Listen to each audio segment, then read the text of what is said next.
is suffering. You can't even pay institutions, important institutions like SAHRC, like the AG.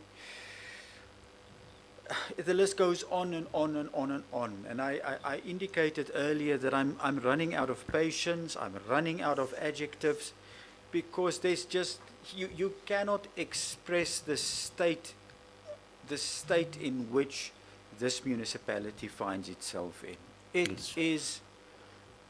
It is unimaginable what is happening in this municipality.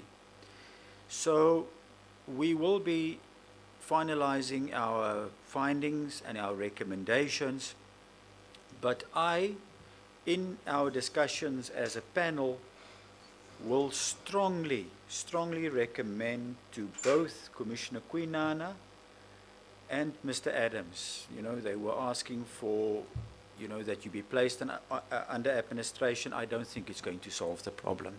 I'm afraid I don't think so.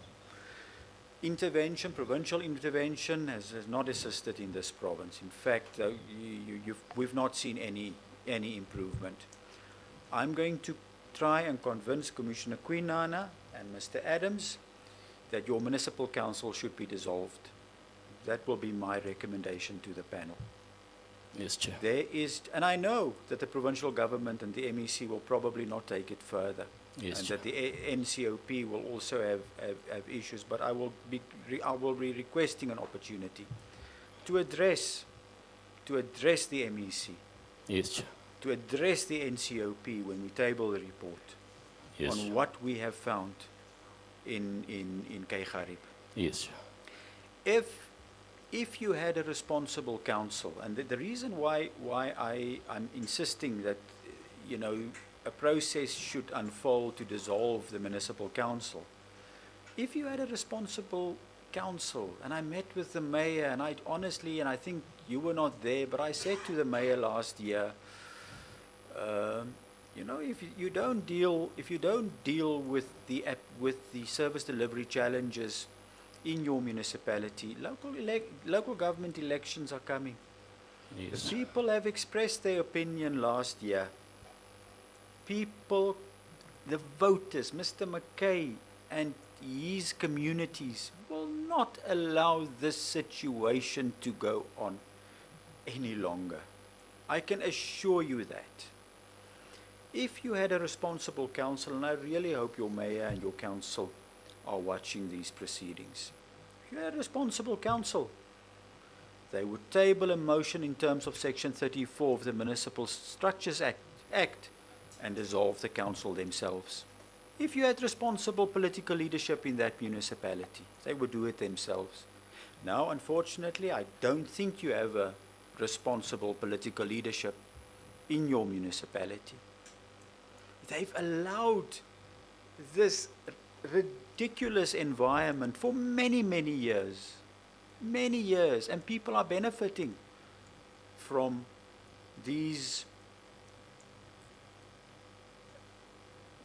contracts that have been awarded to service providers. 700,000 rand a month, water tankering.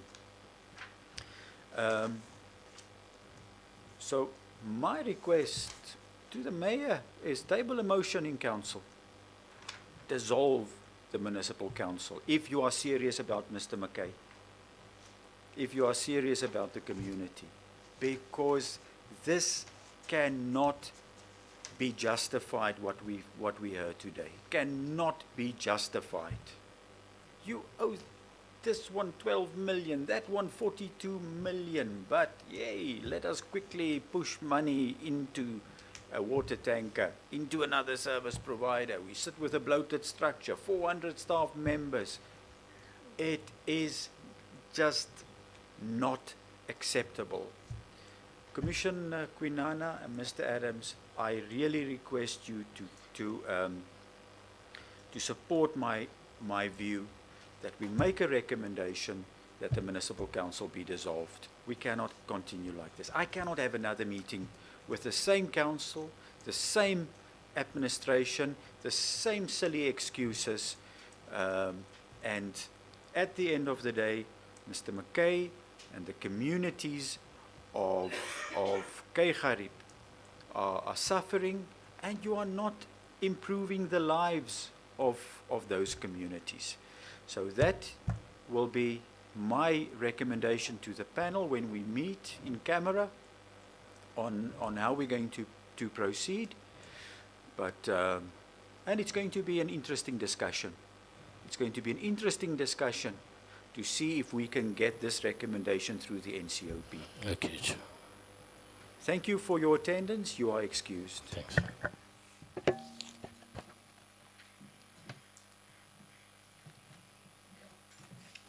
I need to catch my breath, so we're going to take a 5 to 10 minutes body break.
Is there complainant here?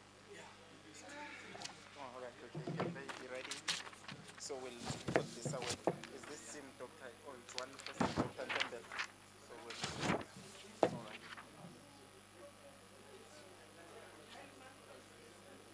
Or I'm forwarding this.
Kruiper.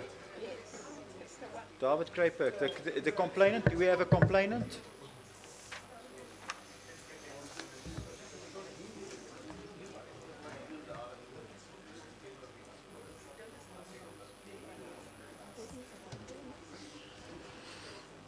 The same guy yesterday.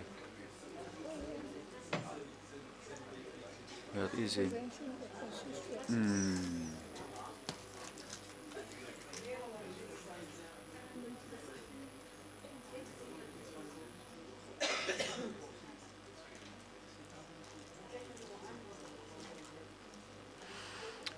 Okay, only 2 complainants. Are those the 2 complainants, Mr. Another one, 3. Sure. There must be challenges in this municipality.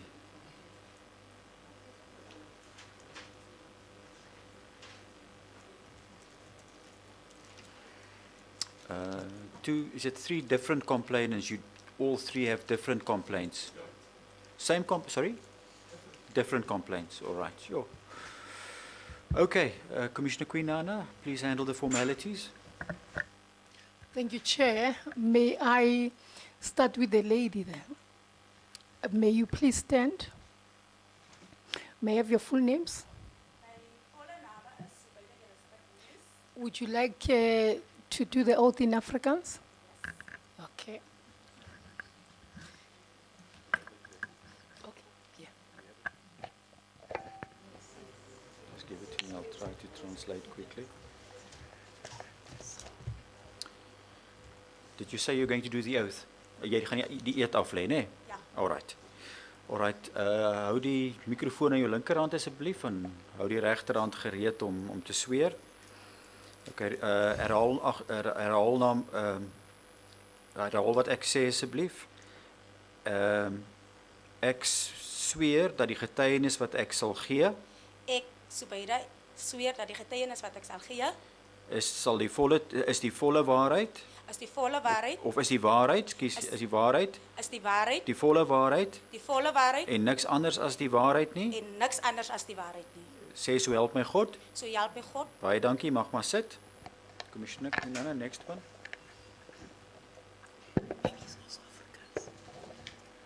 Now, Mr. van der Steen, he did the oath in English yesterday, if I remember correctly. He'll do it in English again. Your full names for the record, please? Your age? I'm 61. Do you have any objection taking the prescribed oath? No? Do you regard the prescribed oath to be binding on your conscience? Yes? Do you swear that the evidence you're about to give will be the truth, the whole truth, nothing but the truth? If that is so, please raise your right hand and say, "So help me God." So help me God. Thank you so much. Is it Afrikaans or English? Thank you. The oath or the affirmation? Oath, Your full names, please, for the record. Philip Rudolph Borman, Your age? 49. Do you have any objection in taking the prescribed oath? No? Do you regard the prescribed oath to be binding on your conscience? Yes? Do you swear that the evidence you're about to give will be the truth, the whole truth, nothing but the truth? If that is so, please raise your right hand and say, "So help me God." So help me God. Thank you so much, Chair. Also, Neil. Thank you, Commissioner Quinana. Lady and gentlemen, we are pressed for time, so I'm going to request you, you have provided us with your written complaints, Mr. Weingart, that you just summarize your complaints so that we just read your complaint into the record. So don't provide us with a comprehensive explanation with regards to your complaint. I did make the same request yesterday, Mr. van der Steen, but you still read the whole complaint to us again. Please don't do that again today. We are pressed for time. All right, you are 3 complainants. We still have to listen to 2 more municipalities as well. And they have to drive. We will sit here until 12 tonight, but they have to drive home. All right, just keep that in the back of your minds when you present the complaints. We have the complaints. Just summarize it. Kom ons begin by jou asseblief, jou naam voor Subaida. Subaida. Asseblief begin met die complaint. Som hom op vir ons Eerste asseblief. complaint is water. Staankrane wat ons gevra het in die jaar Dit is al ons proses kom al van 2020 af wat ons meier Sigede daar gewees het in bewind. Ons het 'n nuwe meier nou. Is water, elektrisiteit wat ons gevra het wat ons nog steeds nie het nie. Die regsgewing het ons gekry wat ons dit het plaasgevind met meneer Weingart, so dit is afgehandel. Daar is nog 'n gedeelte van ons plakkerskamp wat nog nie reg geskuif is nie. Ja. Water, elektrisiteit, spoeltoilets waarin so dit wit en swart is wat 2020 beloof is dat hierdie proses al plaas al geskied het wat nog steeds nie plaas geskied het. Sê gou vir my net daar, wat se toilette het julle? Wat se sanitasie het julle? Die sanitasie wat ons het nou die pittoilets wat ons ook gekry het as gevolg van toi. Ons kry alles op geweld. Okay. Ons kry nie net as ons gaan, dan word ons sê die ding is al reeds in bewind. Ons Okay. kry dit nie, ons moet betogings Okay. voor ons dienste kry, ja. En ja, dis die water, vullisverwydering, staankrane binne in die hart het ons gevra, elektrisiteit wat ons tot nou nog nie het nie. Watter woonbuurt is hierdie in David Kruiper? David Kruiper, dis Horten, Ward 10 en watter dorp? Khoisan Valley, Rosedale. Khoisan Valley, Rosedale, Roustain. ja. Okay. Rosedale, Rosedale. Alright. Rosedale, Khoisan Valley, water, vullisverwydering is gedoen. Die skoonmaak van die lokasie, dis pateties. Ons vra keer op keer, dit gebeur nie. Ons vra vir rooi grond want ons wil tuine, ons wil ons woonbuurt mooi maak. Dit gebeur by 'n sekere gebied waar die wijkskomitees bly, nie waar die gemeenskap bly nie. Dit ons kry dit nie. Ons gaan Wat is die hoofdorp van David Kruiper? Help my net hierso. Die hoofdorp. Die waar die setel is. Appington, ja. Sure. Ons Okay. Ons vra vir skoonmaak van die lokasies wat nie gebeur nie. Ons kla van riool wat permanent loop. Dit word vandag reggemaak. 2 dae daarna dan loop dit weer. Ons stuur foto's in waarvan ons proef het van die foto's wat riool wat permanent loop. Kom die amptenare wat daarvan uitkom, kom hulle met houdings uit. Ons kla aan mense wat vir ons die balies kom leegmaak. Hulle kom met houdings op. Dan ry hulle die balies om. Praat ons en ons meld dit aan. Die volgende oom, as hulle onbeskof, die trokke wat die balies ry. Hulle ry so, lyk nie daar is kinders in daai environment nie. Okay. In daai gebied nie. Volgende probleem wat ons ook het is die manier hoe ons groot mense behandel word. Ons het 'n ouma wat op ons grond bly, alhoewel ons nie dienste het nie. Older people. Sy is 1938 gebore. Sy is van Koksta gebelowe vir 'n huis waarvan ons by Koksta gewees is. Ons is 'n komitee wat gekies is by Koksta 2020 waarvan ons van daai tyd af sonder betaling of enige iets hierdie werk in die kommunikasie met die gemeenskap en munisipaliteite deurgegee het. Ons het hierdie proses en hierdie goed onder ons het dit onder die Menseregte Kommissie se aandag gebring en alles. In hierdie proses waar ons dit wit en swart is ons ook in die proses werke gebelowe. Waarvan nie een van ons werke gekry het nie. Elke keer voor hierdie eerste regskyf gebeur, want ons was meer as die lokasies wat ontstaan het uit hy plakkerskamp en dit word 10 uit. Ver genoeg wat by 15 is. Covid Valley, Donkerhoek, die kragstasie, dis hoeveel mense daar gebly het wat ons sonder betaling reggeskuif het. Waarvan ons gebeloof is van die meier, sodra julle dit reg gekry het, sal julle permanente werke kry.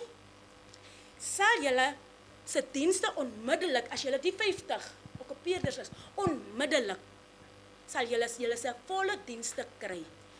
Daar meneer Andre Pette van Koksta het direk na die grond toe gekom ry en gekom sê die ou mense het by mekaar gery. Van hulle is al onder die grond.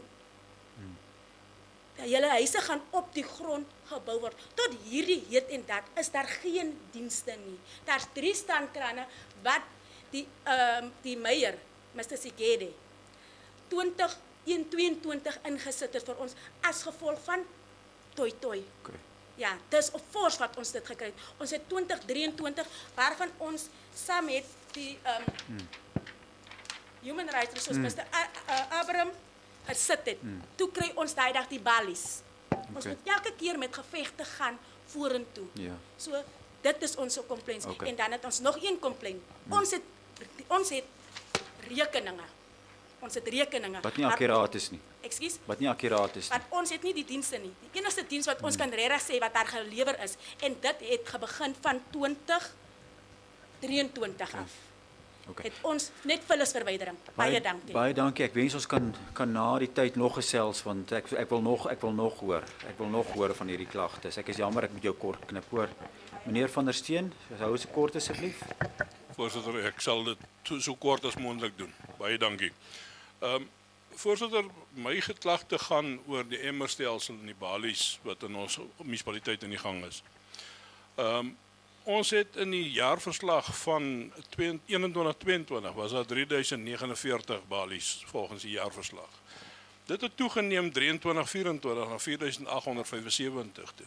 En na hierdie jaar toe het hy nog verder toegeneem. Die rede hiervoor is ongebreidelde uitbreiding onder plakkerskampe. En Koksta kom nie na die partytjie toe om hulle verantwoordelikheid na te kom en te help met hierdie behuisings nie. Die munisipaliteit moet al hierdie goed uit eie fondse uitdoen wat daar nie is nie. Ons munisipaliteit die afgelope 5 jaar geen erfuitbreidings gehad nie. Van Koksta af nie. Ons het wel ons Zerbani projek gehad wat 4000 erwe bygesit het, maar dit is net dienste onder die grond, daar is geen topstrukture nie. Hierdie mense wat op daai plekke bly, die dienste is beskikbaar, maar hulle het nie topstrukture nie, hulle moet nog steeds emmers gebruik. Nou, ons het van DA kant af het ons mosie ingesit en gevra vir 'n behoorlike lys hoe die goed verwyder word. Ons kan dit nog nooit regtig gekry het nie. Dan, ja, die grondwet en die sanitasiewet nou goed maak voorsiening vir hierdie goed en dit word net weggewys omdat die munisipaliteit nie geld het daarvoor nie.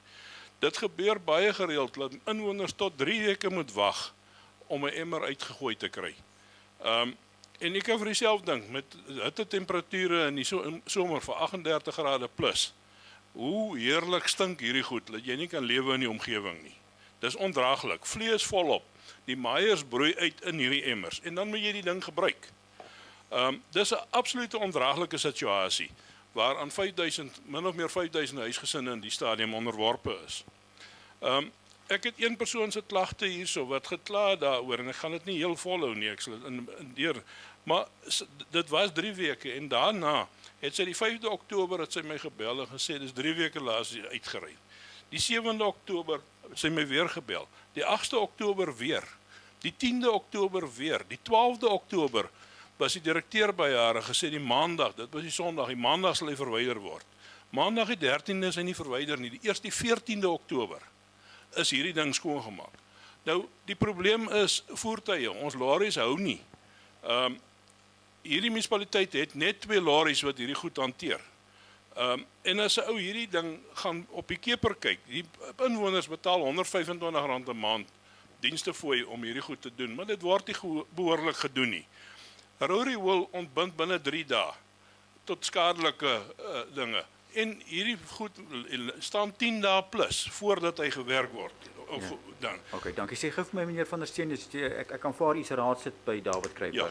En het die goed onder die munisipale bestuurder se aandag gebring? Ja, voorzitter, dit is Hoe is dit gedoen? normale sondertal. In die raadsaal is daaroor gepraat, dit is onder die direkteur se aandag gebring, dit is gerapporteer deur die kanale by die call center. Ja, Vergadering met die MM gehad ons het al, ek praat gereeld met die MM, ek is gereeld by hom daaroor ook. en daar's nie reaksie nie. Ja, dit bly soos dit is. Okay. Baie dankie vir die klagte. Ons sal hom inlees in die rekord. Jesse, you are next. Kan ek maar Afrikaans? Jy mag.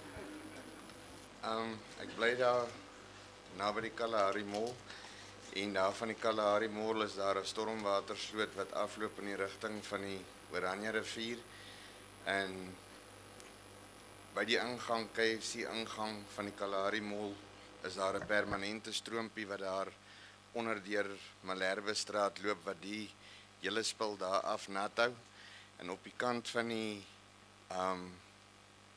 stormwater afloop sloot is daar manholes, riool manholes wat op 'n gereelde basis oorloop en dan loop daai riool binne in die stormwatersloot in en voor loop dit deur mense se erwe en dit loop ook in die waterkanaal in wat mense gebruik om die tuine mee nat te lei.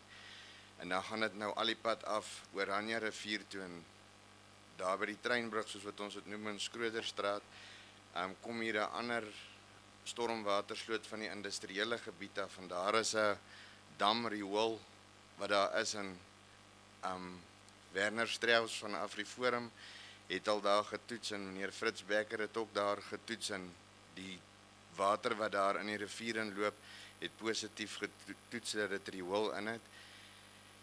En ja, ek het al e-posse geskryf vir ek het klagtes gelê en ek en meneer Van der Steen het meneer Ntoba in sy kantoor gaan sien waar ek Ook 'n raadslid. Is jy 'n gemeenskapsleier, 'n raadslid? Ek is net 'n lid van die publiek. O, okay.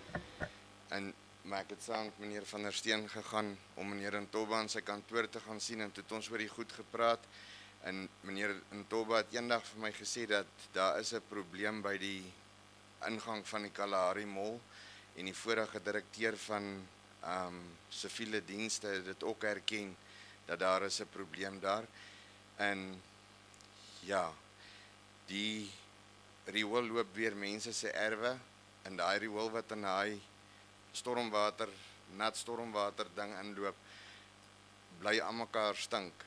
En Laerskool Oranje Noord het nou uitbreidings gemaak op hulle sportvelde en dis 10 meter weg van daai dreins manholes wat oorloop. En die gevaar van die goeters is dat die rivier is die lewensaar van Appington en hier is baie boere laer af wat vrugte kweek wat hulle dan uitvoer en daar selfs mense wat van die rivier lewe wat vis daar uitvang en daar gaan baie werksgeleenthede is in gedrang met die riool ding. Okay, nee, dankie. So dis riool verstoppings en rou riool wat in afloop in die strate tot in die Oranje rivier. Ja. Okay. Het hom so. Okay. Baie dankie. Goed, thank you lady and gentlemen. Jy's 'n gemeenskapsleier, nê, nee, van jou Okay. Fantasties. Dankie vir daai goeie werk. Goed, julle is verskoon, baie dankie. Julle mag hier agter sit en na die verrigtinge kyk. Die delegation from David Kruiper, die MM and whoever is supporting the MM.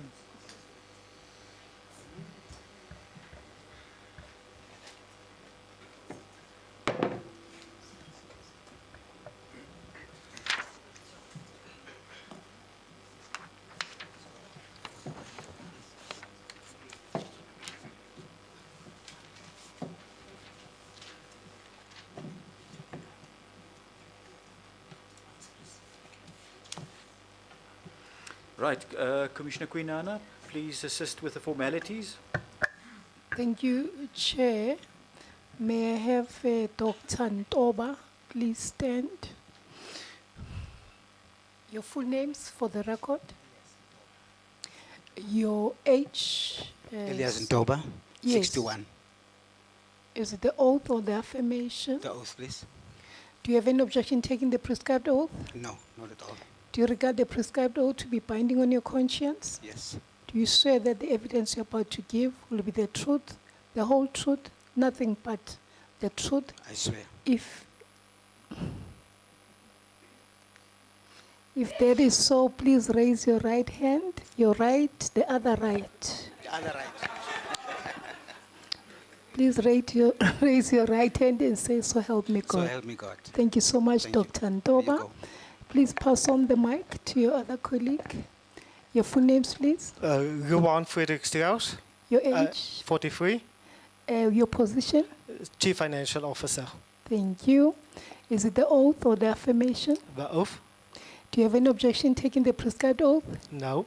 Do you regard the prescribed oath to be binding on your conscience? Yes. Do you swear that the evidence you're about to give will be the truth, the whole truth, nothing but the truth? If that is so, raise your right hand and say, so help me God. So help me God. Thank you so much. Your full names, please. My name is Mduduzi Mganga, Your age, 42, your position. acting technical manager. Thank you. Is it the oath or the affirmation? Oath. Do you have any objection taking the prescribed oath? No. Do you regard the prescribed oath to be binding on your conscience? Yes. Do you swear that the evidence you're about to give will be the truth, the whole truth, nothing but the truth? Yes. If that is so, please raise your right hand and say, "So help me God." So help me God. Thank you so much. Sonia Chair. Thank you so much, Commissioner Quinana. How long have you been the of David Kruiper? Thank you, Chairperson. This is actually my second stint. I'm currently 7 years in the position, more or less. 7 years. Yes. So you all right. And before the 7 years, what? About 9. Yes, before this. Okay, well, before before you were appointed the first time, what was your occupation then? I was a teacher and a lawyer. Okay. Attorney by trade. All right. Now, is it your approach as municipal manager to be non-responsive? No. No, you've and remember, you are under oath here. You are under oath, and the reason why I you know, after having listened to the 3 complainants, I think I must just emphasize this. We've not done it before. You know, if we find that any evidence or testimony that is provided to this panel, to this inquiry, is not truthful, that you have lied to the panel, it's a criminal offence in terms of the South African Human Rights Commission Act. So be very careful in how you respond today. Section 22, go and read Section 22 of the South African Human Rights Commission Act. If we find that you have not been truthful during this inquiry, you make yourselves guilty of a criminal offence.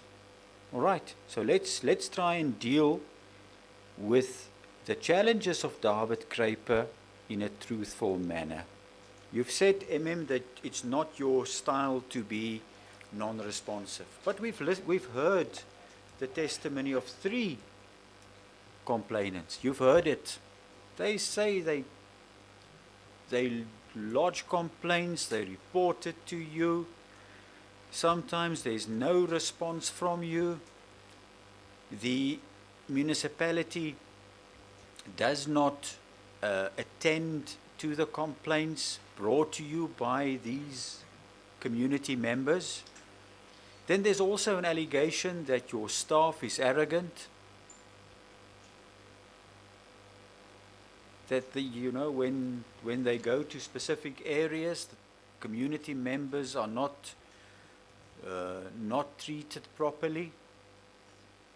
Your staff members just dismiss them. And I want to understand, before we get to the nitty-gritties, why are we experiencing this in this municipality? A non-responsive municipal manager, a non-responsive municipality, a disrespectful administration, treating ordinary citizens as if they have no rights whatsoever. Can you address us just on those matters before we continue further? Thanks a lot, Chairperson, for the opportunity. Let me just qualify my response. I'm familiar with these issues that have been raised by Councillor Van der Steen and Someda and Mr. Moelman. I have been discussing numerous times with all the different complainants. We had discussions with the officials and the complainants. We draft plans, and we also do regular monitoring on the execution of some of these issues.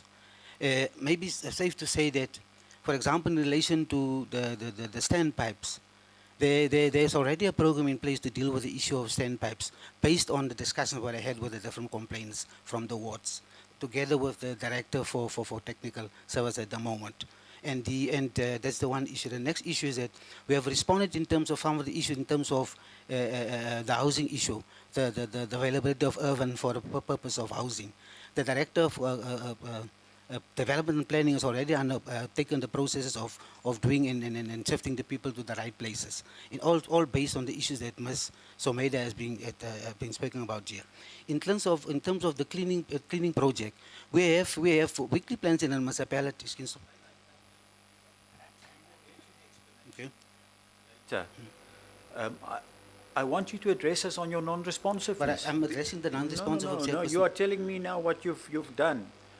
There are allegations in front of us saying that you have not, when there's a councillor who has raised these issues, he says, this is his testimony under oath, that he has tabled these or he has made mention of these challenges in a council meeting. They have reported it to you. They have reported it to another senior staff members in the municipality, and there has been no response. That is the testimony, or there has been limited response from you and your administration. That is just the one councillor. Ms. Someda has made many allegations about non-responsiveness, many. And she goes further, she says, your staff is arrogant when they go there. Then the other gentleman also said the sewage spillages were reported, no response from the administration. That was the testimony. Just address us on your your alleged non-responsiveness to Ms. Someda, Mr. van der Steen, and I forgot the other gentleman's surname. Just address us on that. Thank you, Chairperson. Immediately after interaction with the different complainants, I normally sit with the different directors and draft plans for implementation to address the issues. That's the first thing I'm doing. The next thing is that I also have meetings with all the directors to ensure that we have the necessary resources to deal with some of the issues. But as I've already said earlier, that some of the issues are being addressed, other issues are in the process of being addressed. But I haven't at one moment whatsoever ignore the complaints. For example, in relation to to the issue of the Kalahari Mall, I have on numerous times, together with the director, draft plans. We have implemented currently what we call a preventative plan to declare our responsiveness. As a result, there's no more spillages there on that site. In fact, besides that, there was also some other areas too where we experienced the same problem. But we have introduced a preventative maintenance program because every time we work on those on the issues, as Mr. Someda was saying, and then after a couple of days it happens again. We found out numerous issues, challenges with the sewer system, for example, based on my responsiveness and the action. Based on the program that has been implemented by the director, we have realized that the issue of vandalism, the issue of putting issues into the system is a major issue. For example, just as early as last week, we had, for example, in the KFC area where Mr. Moelman had issues, we discovered lots and lots of fat in the system, which they are currently dealing with. So some of the issues are addressed, but it's not, the solution is not necessarily immediate. But I can say, based on the interaction with the different people, we have instituted plans to deal with the issue, and some of the successes is beginning to come through now. No, so that's fine. in terms of each and, sorry. Okay, and then on the arrogance of your staff members? I can actually attest, Chairperson, thank you, can actually attest to the arrogance of a staff member. Should something like this come to my attention, the manager in my office normally deals with the issue because we follow up on the issue and we do the necessary processes. Okay. So if there's any complaints about the issue of being arrogant, I will certainly deal with it. Okay. But I will respond to it. I will request Ms. Someda to provide the names then to the office of the municipal manager, and we will expect from you, when you submit all the documents by the 31st of October, to also indicate to us how did you deal with those arrogant staff members. All right. Then, let me allow the provincial manager just to read the systemic challenges to you and what is required from you is just to indicate whether those challenges also exist in the David Kruiper municipality. If you disagree with any of those, just indicate to us and explain why you disagree with them. Over to you, PM. Thank you, Chairperson of the panel. MM, the systemic challenges include inadequate refuse removal, poor water quality, deteriorating roads, frequent sewage spillages, large backlogs in both housing and infrastructure maintenance, financial constraints, poor revenue collection rates, high unemployment and inefficiencies in spending, reliance on temporary and costly service mechanisms such as water tankering, corruption, internal sabotage and inflated staff and councillor costs. Other inefficiencies include unnecessary legal expenses, high debt service costs, and limited tangible returns from membership fees paid to organizations such as SAHRC and district municipalities. Revenue collection is particularly difficult in Eskom-supplied areas. Operational challenges such as illegal dumping, vandalism, theft of infrastructure, and shortages of technical skills compound the problem. High staff turnover, political instability, historic underinvestment, and the absence of reliable data for planning have collectively undermined the capacity to deliver essential services. Thank you, Chair. Thank you, Mr. Adams. Okay, let's hear from you. Are they applicable to your municipality? Thank you, Chairperson. Certainly some of the issues that have been identified is part of some of the challenges that we know of in the municipality. So everything is not done and well. But if I'm allowed maybe to go to the list that I've quickly down. Yeah, just indicate the ones that you don't agree with. Okay, all right.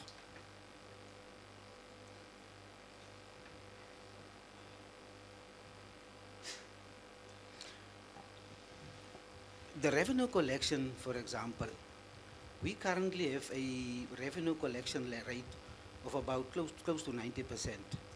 Okay. And we have upgraded our systems in terms of transferring to a smart metering system.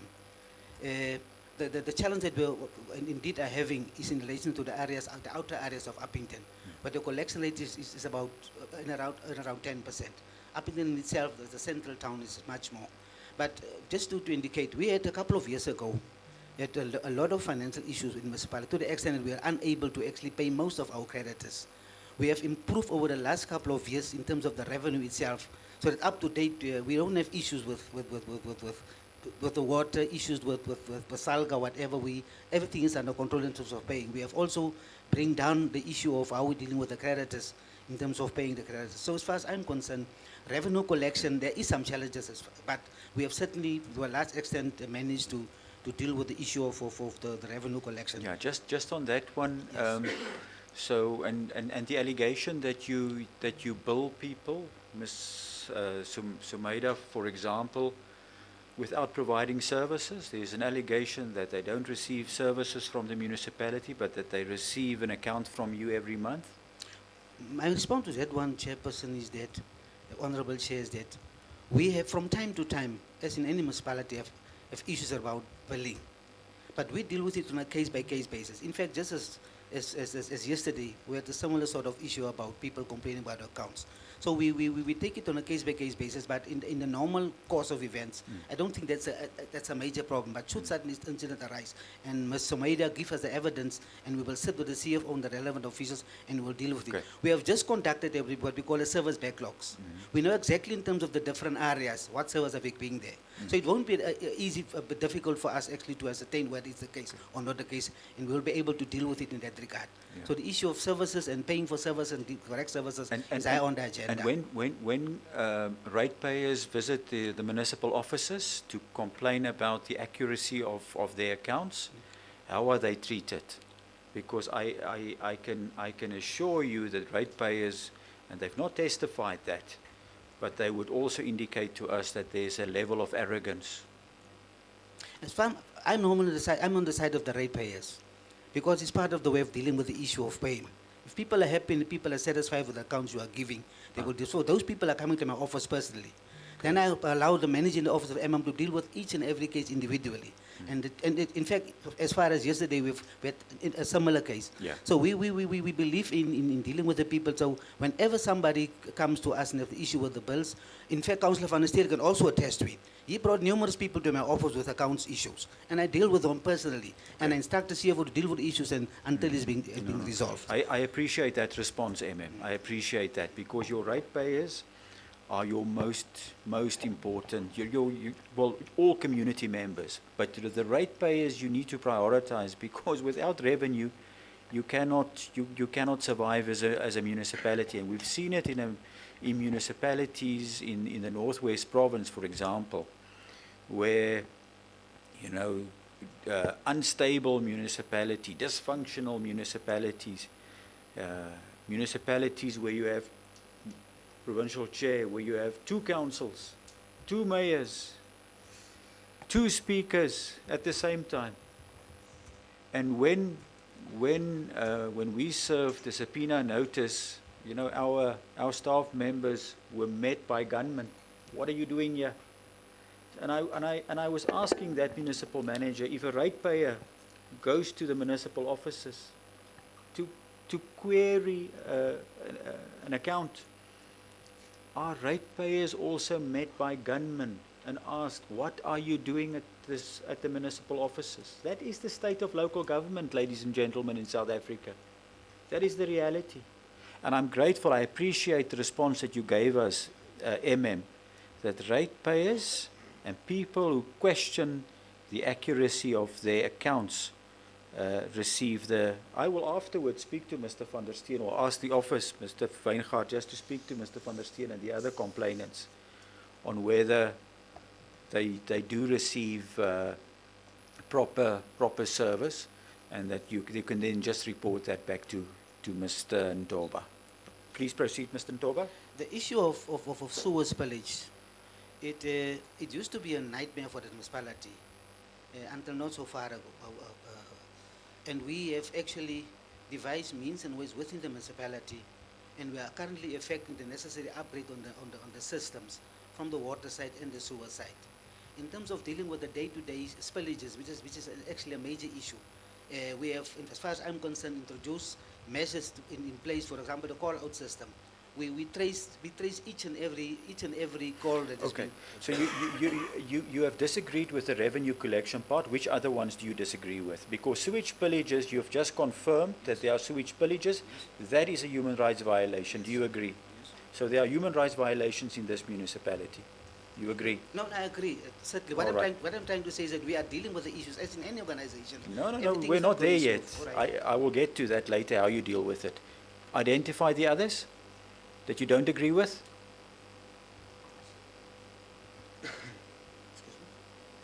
I think the issue of the water, we have this, for example, in terms of the water quality, I can actually attest that we deliver water of a very good quality in this town. Up to 96% is the rating that you normally get in terms of the food drug. Yeah, but there's testimony. There's testimony by Ms. Sumaida that they don't have access to water. There's testimony under oath. Now, I think earlier Chairperson have said exactly, when there are incidents like that that can be identified, we have done an audit in terms of availability of service. But we will certainly, when Mr. Maida come to the office and complain about it, deal with the issue. And that's what I was trying to indicate earlier, that the issue of providing service and the people pay for service they actually get is the on the agenda. Yeah, that's fine. That's a complaint that you want them to bring to your attention. But the initiative should come from the municipality. The municipality must make, it's a constitutional right. Section 27 says every person has the right to access to sufficient water. That's a right. That's a right. There's no provision anywhere that Ms. Sumaida must now go to your office and say, I don't have water. Can you please provide me with water? No. The right in the Constitution is access to sufficient water. And the testimony under oath is that they don't have access to water, and you are disputing that.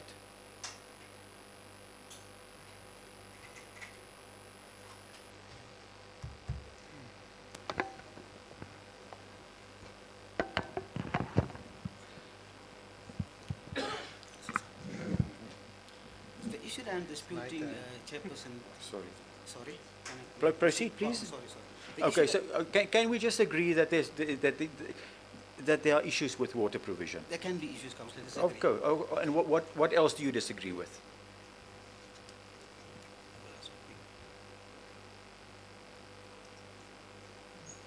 So it's only the revenue. Only the revenue. All right, we will document it as such. Thank you. Mr. Adams, please proceed with your questioning. Thank you, Chairperson of the panel. Can you please provide the panel with details as to why the Special Investigating Unit is investigating the municipality? There was, thank you, Chairperson. There was complaints to the Special Investigation Unit regarding irregularities in the municipality. What kind of irregularities, It was mostly around tender issues. It was more than a year ago that the investigation started in the municipality. We are currently busy with the SIU because as far as the municipality is concerned, we have processes in place to ensure that the tender process are running quite smoothly. And in fact, we are busy providing the necessary evidence in terms of the internal processes, and we don't even understand the basis for some of the complaints doing, because we have a very thorough system that has been audited over a long period of time without any issues being indicated even by the Auditor General. So as far as we're concerned, there are some issues, but we are in a position to certainly answer to all those things in terms of the internal process that we have designed to deal with the issues. I cannot leave this one. An SIU investigation is done in accordance with a proclamation issued by the President. Surely, the submission that was made to the President cannot be baseless.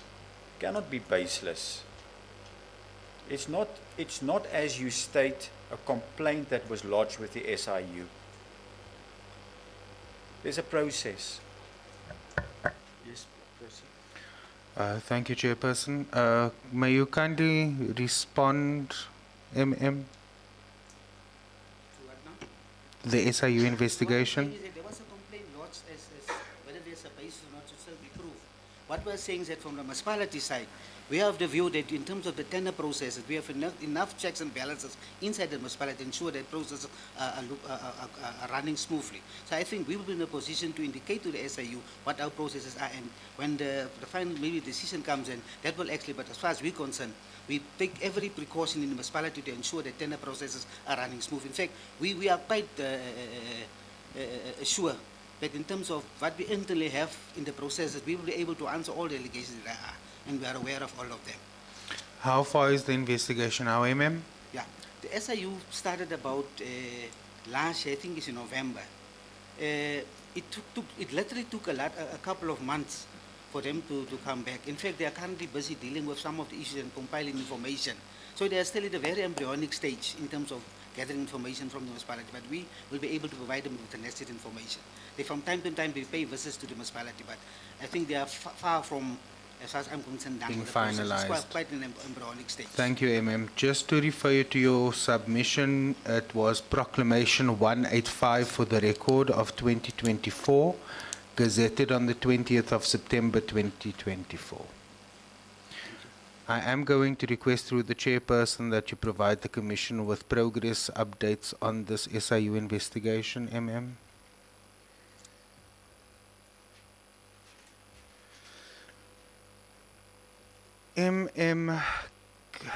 I want to get to your human resources. Just one sec. I've noted in the submission that there are core positions of 1,084 for service delivery, 267 supervisory positions, 229 support positions. What is the overall figure for your staff establishment in terms of those compositions? How many of those posts are filled and how many remain vacant? We have just recently dealt with the organogram. Currently, we have about 1313, the total on the organogram. 1,313. Yeah, sorry, yes. And positions occupied at the moment is about 855, leaving us with a vacancy of about 34.something%. That's more or less the current situation. But yeah. Where are those vacancies concentrated?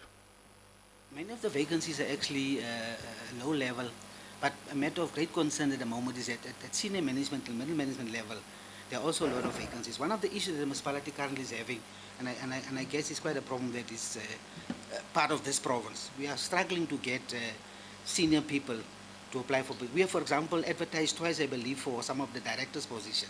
You are unable. We have just started with another round in terms of that. So in terms of getting senior, for example, at my staff currently, the senior position, there are 6 directors. Only 2 are regularly appointed as far as I'm concerned. And you deal with about 4 that is acting in one way or another, but which actually complicated properly running things in the municipality. But you simply, there's a lot of issues with obtaining the appropriate skills.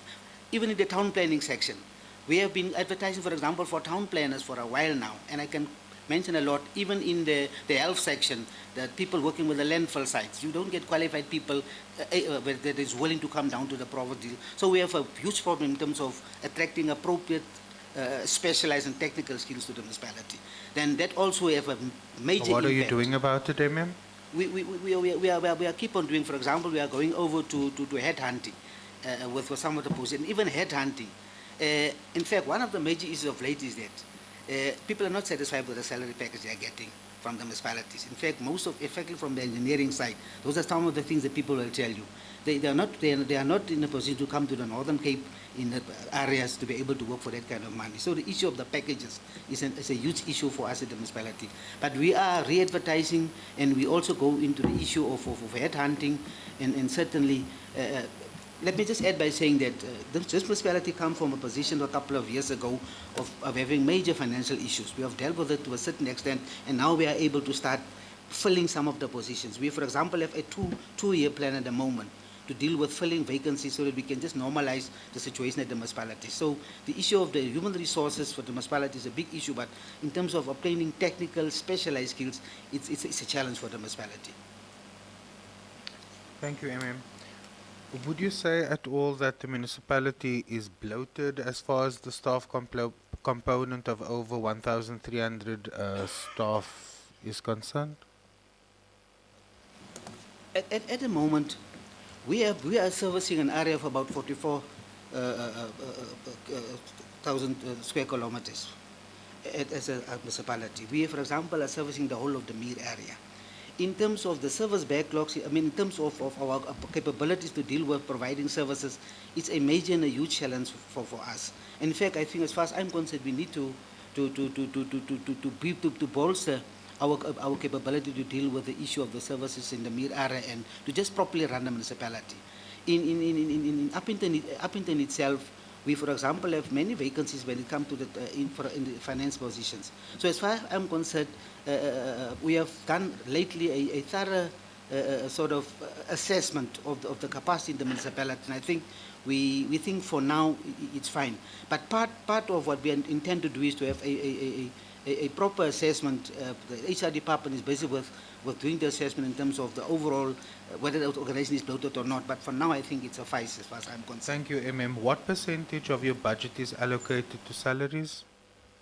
It's about roughly about 38%, which is more or less in the norm. And we try to keep it there. It's part of our financial prudence to look at some of those issues, not to go overboard. Thank you, MM. What percentage of your budget is allocated to operations and maintenance of infrastructure? It's roughly about 21 million. It comes down to about 1.3%. Percentage? 1.3%. 1.3%. Yeah, more or less. National Treasury norm It's is about 8% 8%. from that. I know that. What is the municipality doing about that? Maybe I can quickly allow, if allow indulgence for the CFO to come, but the long and the short of the story is that we, as I've already said, we come from a background of financial distress. We have developed what we call I've heard you. Thank you, MM. CFO. Thank you, Chair. Chair, just with regards to the percentage, I need to go back, just give you a bit of a background. In 2010, we had an asset register of 173 million. When we implemented the GRAP 17 standards, where the municipality went from cost to deemed cost. Now, in 2010, our carrying value of our assets was 173 million.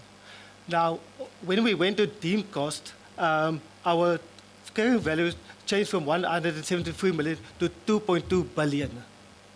So so that is the reason why even 21.2 million that we've budgeted for repairs and maintenance seems is very little, because it's now just indicated as 1.2%.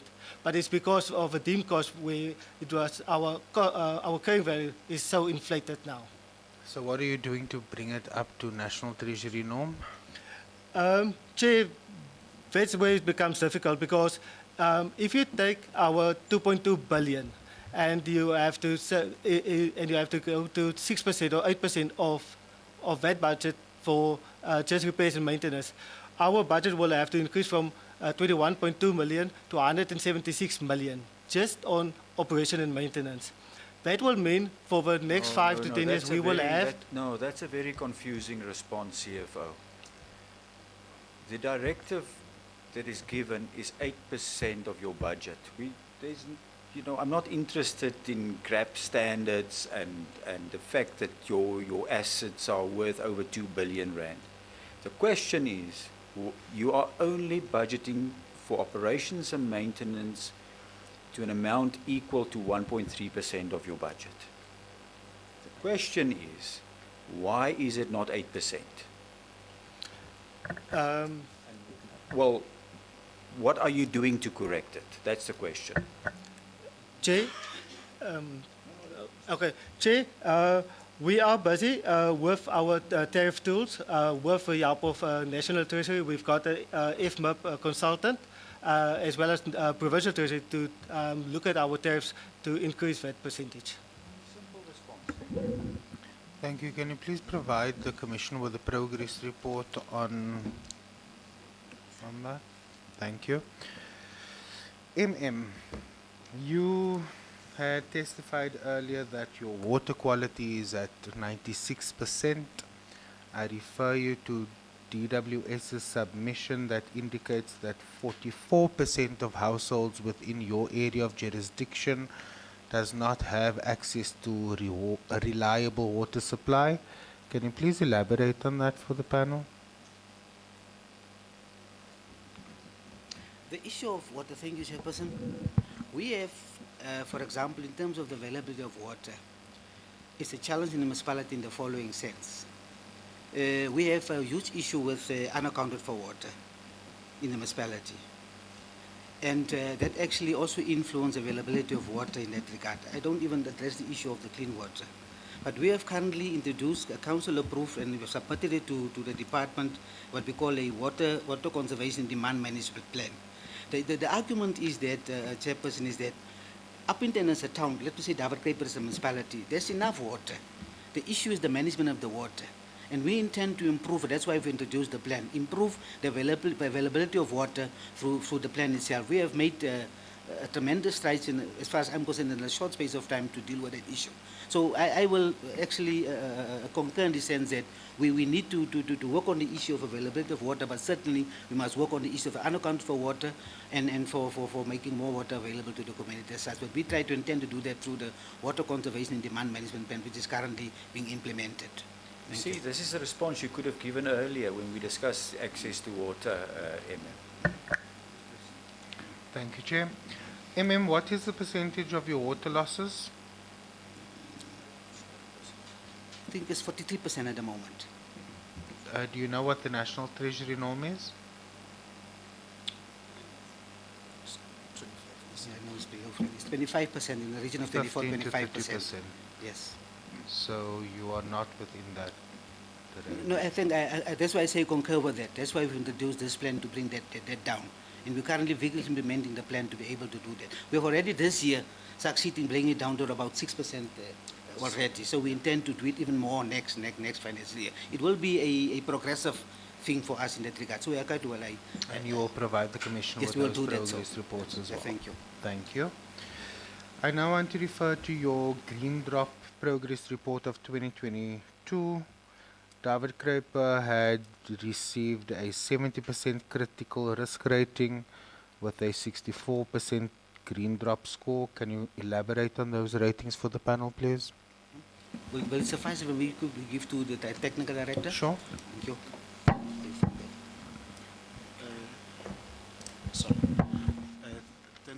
Ma'am. Thanks, Chair.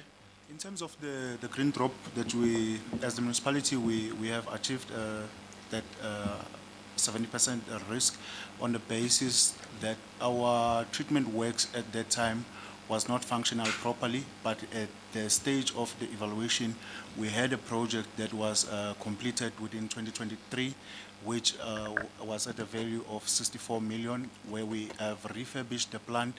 And the other issue that was indicated was that the plant was insufficient in terms of the capacity to address the growth of the town, and we have submitted to the Department of Water and Sanitation the business plan to address the capacity of the plant, and an approval was granted to the municipality in 2024, where they've issued the municipality with the approval to upgrade the plant with a 12 megaliter plant, and that is currently we are evaluating the tenders for the contractors on that. Thank you, Chair. Thank you, Technical Director. CFO, is the municipality spending any money on IT systems? If so, what are the fees and who is the service provider? Thank you, Chair. The municipality appointed Moonsoft in April of 2021 through a tender process. It was a 5-year contract. The IT-related cost is about 5 million per year. 5 million per year. Yes. When does that contract come to an end? Next year? March 2026. But however, we are busy with provincial treasury and national treasury to extend the tender for the next 5 years, as we are happy with the services we received. On the same terms and conditions?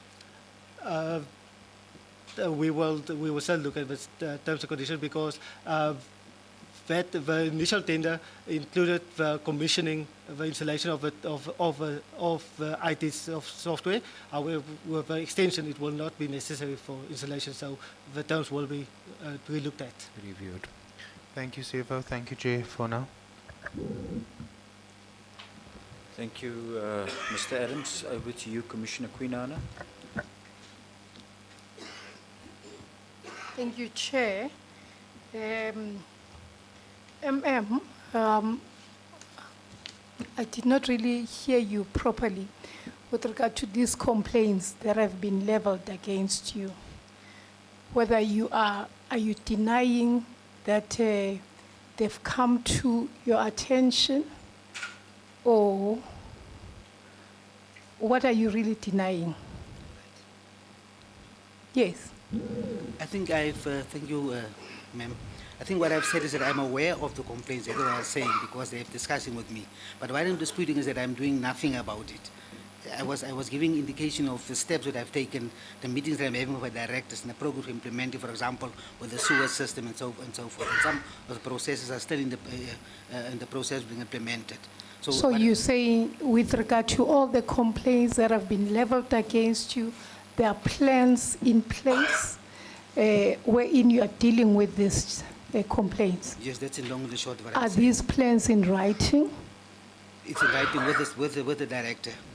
What we normally do in the meetings, Chairperson, that we normally sit and we shut down all the issues, and we draft a plan for implementation thereof. So there are plans? Yeah, yes, that's what we normally do. I'm just trying to, my time is limited, so will you be able to provide these plans or no before the 31st of October? We will certainly be able to do so. Thank you. Thank you. Now, there's also allegations against your staff with regard to how they've conducted themselves when these complainants access your offices. There's an allegation of them being arrogant and so forth. So what measures do you have in place to deal with this? As I've already said earlier, thank you, is that the issue of complainants and members of the community is for me is a very serious issue. And what we normally do in the manager in the office, the MM, is any specific industry, I ask him to deal with the issues and come up with a report and deal with the issues. So that is more or less the approach we are having. But as far as I'm concerned, whenever there's something, in fact, let me say that I don't know about any issue that's been brought to my attention So about. basically what you're saying is you have no knowledge of these complaints. They've not come to your attention. Just that people are arrogant. Because now what you're telling the commission is about what you normally Yes. would do. So is there a process in place that allows you to deal with this type of complaints? Yes. As I already said, the manager in the office, the MM. So it normally is in dealing- writing? Yes, he does it normally. I beg your pardon? The manager in the office deal with those kind of complaints. We have specifically bring in the customer care service to deal with Dr. those Dr. Ntoba, please. Dr. Ntoba, you have said that you are a lawyer prior to joining the municipality. And that is why I keep asking you this. Is there a process in writing? You know that for anyone to be chastised, one would have to come from a premise where you would have educated your employees. They would have been privy to the process, and then it will be prudent of you to then chastise them, knowing that in any event they understand these processes. So is there a process? As I already said, there are processes. HR is dealing with those issues. Whenever a complaint like that is coming to my attention, I'm referring to HR and to the office of the MM, and they are dealing with it. Okay. And they know I'm a very Now strict that person. you have received the Yes, complaints, certainly. you've now heard the complaints, are you going to deal with them? I must deal with it. I will do so, and I can actually give feedback to the commission that I've done so. Definitely. Please do that. Now, the issues around the billing, this has come about from a number of other municipalities. What is really the challenge there? Is it that you don't have proper control CFOs, or what is the challenge? Thank you, Chair. What we do is, like the MM said previously, we did a backlog service audit. This service audit shows us exactly what services are being rendered in the different wards of a municipality. So it will show Ward 10 receives water, it receives refuse removal, it receives sanitary services. Like in this case, they don't have electricity. So those three services are then levied on the account. The households are then encouraged, while they don't have electricity yet, to apply for indigent subsidies so that the services that is being rendered to the households can be subsidized through the equitable share. Why do you still have complaints if you have controls in place? If I can take this example, because I had a meeting with Ward 10 last week. In this specific case, there's no electricity. So some of the households, while there's no electricity, the households do not come and apply for indigent subsidies for the services regarding water, refuse, and sanitation. Now, let's say those account is 500 per month. But as we don't have electricity to block, nothing happens. The households do not pay the municipal accounts. Can I stop you there? Does it then mean that you bill even your indigenous people? No, we bill everybody, but if you're indigent, you get the subsidy. Some of these households in Ward 10 don't come to apply for the subsidy. Therefore, they are still Do being you billed. keep a data of the indigenous people? Do you have a register We have a as register. the municipality? Yes, we have a register of indigent households that is registered. So We- why are you now putting it at the doorstep of the communities to again apply if you have the register? Chair, where they were new urbans provided or allocated new urbans, then that household must come and apply for indigent status because your economic situation changes every year. For this year, you might not have a work, so then you can apply for indigent. Next year, our indigent status changes every 30 June. Statistics are done yearly Yes, in your municipality, yes. which informs you of who is employed and who is not, and who is likely to be falling in that category of people that are regarded as being indigent. Yes. So what we have is when a household is registered as indigent, it's registered till 30 June of each year. Then from February to end of May, we do 3 registration processes in each ward, where the municipality, with the police, with SAHRC, goes out to a ward to say, now for Ward 10, we're doing 3 registration processes for Monday, Tuesday, and Wednesday. So in other words, your position changes as of the 30th of? On the 1st of July, your 1st of July. Yes, your status may change if you did not reapply. But that does not make sense, does it? I would have thought that would be within the municipality's knowledge, because you are privy to the statistics, and really to expect an indigent person to come back to you and say that I'm now employed doesn't make sense to me. Chair, that is why we take the process to the communities, with the police, with the Especially because CFO, you've got a councillor for each and every ward that is paid by the municipality, that is paid by the municipality, whom I suppose is the mouthpiece between yourself and the communities.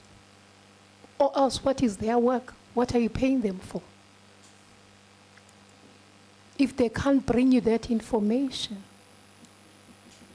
I usually say in South Africa, we've got the best model that looks at municipalities, who then talks to their councillors who are in the different wards, so that everybody has got a voice. Their voices are amplified. But from what you're saying, people are councillors, but they are paid for them to, I don't know what exactly to do. Maybe you can tell us, what is it that they do? Excuse me, Chairperson, I'm listening to you very attentively on the issue. And I think just at this stage, maybe to acknowledge that maybe we should have to really look at some of the process in the context what you've been saying about us having been the senior partner in the whole situation. You're taking me to a place that I didn't really want to go. Yes. Again, you know, had it not been, and I said in the morning, Chair, sine qua non, had it not been for this engagement, it looks like the municipalities were sleeping, Chairperson of Salga. Municipalities, the municipal managers are just sleeping in Northern Cape. They're not doing that which they've been earmarked to do. And they expect the commission to come and remind them, Chair. So you continuously violate human rights, which are enshrined in the Constitution, knowingly. Knowingly. So you're supposed to have committees. You're supposed to ensure that voices of the marginalized are amplified in these committees. Is that happening? We have fully fledged ward committees dealing with the issues. We were every year ward committees. You wouldn't be complaining about billing, and certainly you would not have had at least 3 people coming from your municipality to complain. And what is worse is one of them is not just, I think all of them, Chair, if I'm correct, they are representing other people. So it's not just about them as individuals. You wouldn't have that situation if what you're saying is correct, to say that these committees are working effectively and efficiently. Do you have systems in place for older persons? MM? Yes, What is happening in that regard? Yes, Chair. With regards to pensioners, we've got a special rebate program for pensioners who to receive more than the threshold of applying for indigent. So we have. Is it automatic, or they still have to go to the municipalities to queue and then to complete forms and be taken from pillar to post? I can imagine being asked for documents that are certified, going from the police station back to the municipality, and then back. Make copies, and I don't even know if municipality provides a copier for them to make copies of their IDs and any documentary proof that you require. Is there such a provision for older persons? Chair, unfortunately, there is documentation that we need to submit in order to qualify for. You say it's unfortunate, you see, because you are young. You are not suffering from that. You are young and you are privileged at the moment. But I tell you, one day you will be old. And then you will realize that it is important that you should have dealt with this. Because you can't, you are ill-treating our older persons in the manner that you do your things. If you are not having the foresight as to how do you make this better for them when they come to the municipalities, that they're able to access the service without them having been taken from pillar to post. Chair, I'm going to leave it at that. Thank you. Thank you. We need to come to a conclusion, and I want us to deal with those complaints specifically. Firstly, what was your audit outcome the last financial year, your audit opinion? Thank you, Chair. Our opinion was qualified. Qualified, and Yes. for how many years have you received a qualified audit opinion? Last year was the only year. and it Before was qualified. unqualified. Unqualified, sorry, yes. And why did you regress? We regressed last year on the issue of the assets. We was the only issue that was material in the statements. All right. Yes. Right, let's deal with the complaints. When you were addressing us, on the arrogance of your staff members, the gentleman sitting next to Ms. Sumaida raised his hand and he wanted to make an input. He was vehemently disagreeing with you, but I will not allow him to raise his concern here because he's not sworn in. He's not part of the process. But what I'm ruling is that immediately after this engagement, and I'm going to request you, Abram, just to facilitate this for us, that you, you and your team, meet with that community, understand their frustrations, because he's disagreeing with your explanation on the arrogance of your staff members and how you are approaching it. So immediately after the session, just on the outside or in the courtyard or wherever you feel comfortable, Abram, just accompany the his team, and allow the community members to raise their concern with him. Then on the sewage, we received testimony. Is it Mr. Moorman? Poolman. Okay. We received testimony that sewage is sewage is flowing. It's not really discharged into the Orange River, but it is flowing into the Orange River. Address us on how you're going to address that specific complaint of the sewage spillage. He explained that breach and this breach, and manholes overflowing, and then the sewage finding their way into the Orange River. How are you going to address that? Secondly, on sanitation, there was an allegation made by Mr. van der Steen on the buckets that are not removed on a regular basis. In fact, it takes a very long time, especially during summer, for those buckets to be removed. Why is that happening? And secondly, what assurance can we get from you now that those buckets will be removed on a regular basis, preferably on a daily basis, especially in summer? What is that? Yep. And the issue is, Ms. Sumaida also referred to the fact that you've given them pit latrines to address their sanitation challenges. So rather than attending to sanitation in a proper, dignified manner, what is this municipality doing? It's giving that community pit latrines, and the other community that is using buckets, you just refuse to remove it, or you remove it every now and then, 14 days, I think Mr. van der Steen said. It takes days. Just imagine, you're an educated person. Just imagine living in those conditions. Just imagine. living with a bucket in your house, in your dwelling, and it's not getting removed. Address us on, and let me be very clear. If the issue of the sewage spillage into the Orange River is not attended to today, it is a criminal offence.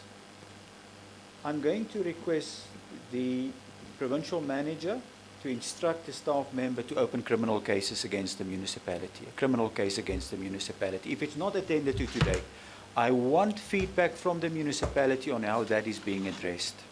Correct. All right? And then I want you to address us on the sewage, on that spillage, and also the bucket issue that Mr. van der Steen raised, and then Ms. Sumaida's sanitation environment. Don't know how to refer to it.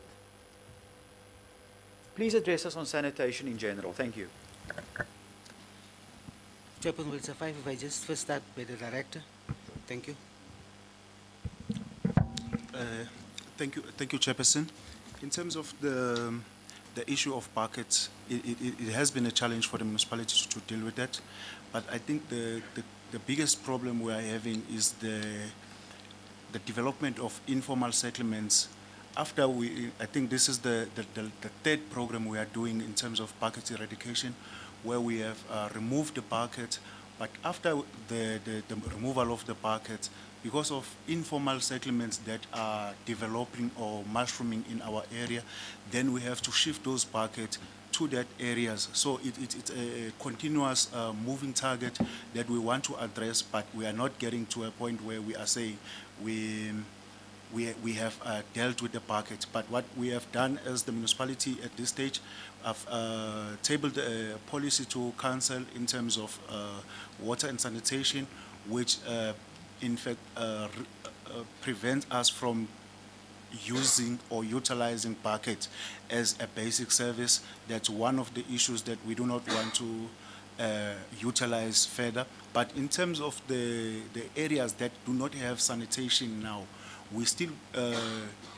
utilizing the bucket with a plan that we will be targeting that by 2028, all those areas must be... In the meantime, yes, there's a complaint. No, You are not removing the buckets for weeks. There's a terrible stench. That is the testimony under oath. How are you dealing with that? I'm not interested in your policies. I'm interested in you dealing with those complaints now. Chairperson, I've instructed actually, we had a meeting last week and even yesterday about, not exactly the situation, about buckets in general. And I have instructed the director that we must immediately start dealing with the issue of the buckets on a daily basis. We have, for example, some time ago, Chairperson, as part of the previous engagements, draw up the plans, and when it came to my attention in our follow-up meetings that some of the things are not happening, that we need to deal with the issue of the buckets ASAP. In fact, we had a meeting yesterday. So the issue is that we will, henceforth going forward, reinstate and ensure that our buckets are at least removed quickly. And that's the commitment we are giving, in fact, in this meeting also. What is the commitment? Just repeat that. To have to go back to the issue of weekly removal of the buckets. That we have Weekly only, during Yes. summertime as well. We do it Summertime? weekly. No, but that's not sufficient, MM. That is inhumane. That is undignified. You are not. Do you want to contribute? Yes, Mr. Weingaard.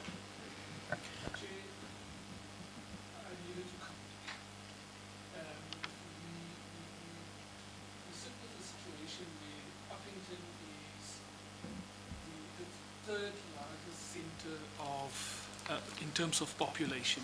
Okay. So what has happened is that Uppington has experienced a growth rate in the extreme, but municipality has a policy of allowing informal settlements to grow. So they would earmark an area. People will be allowed to occupy with letters of consent to occupy. But that occupation comes at a price. No water, no sanitation. So for us, in our discussions previously with the municipality, we were arguing to say that this policy is not humane. It's not a human rights approach to address the issue of housing, being it temporary, but it cannot be a norm where we want to outlaw the use of buckets. We've heard testimony that the buckets is increasing. How is municipality going to address the issue of allowing access to housing, but it is coupled with the option of a bucket? So people are desperate. They would take up the site, they would take up the bucket. That is the reality of it. But how do we then deal with this issue going forward? Thank you. That's a valid question. Thank you. Thank you. That input is really taking us forward. Can't you provide temporary toilets? Chairperson, maybe, thank you. The issue of it's good that our learned friend, we are sitting basically every second week, raise the issue of housing. Housing is not a competency of the municipality. Housing is a provincial competence, and that's exactly the problem. The problem is not assisting in terms of providing houses so that people will be able to have proper sanitation. It is part of the broader complex problems in Uppington, for example. We don't provide housing. We are responsible for the services. But because of the housing backlog in town, people are forced actually to go and squat. And then the bucket issue is just getting worse and worse. So what we have discussed...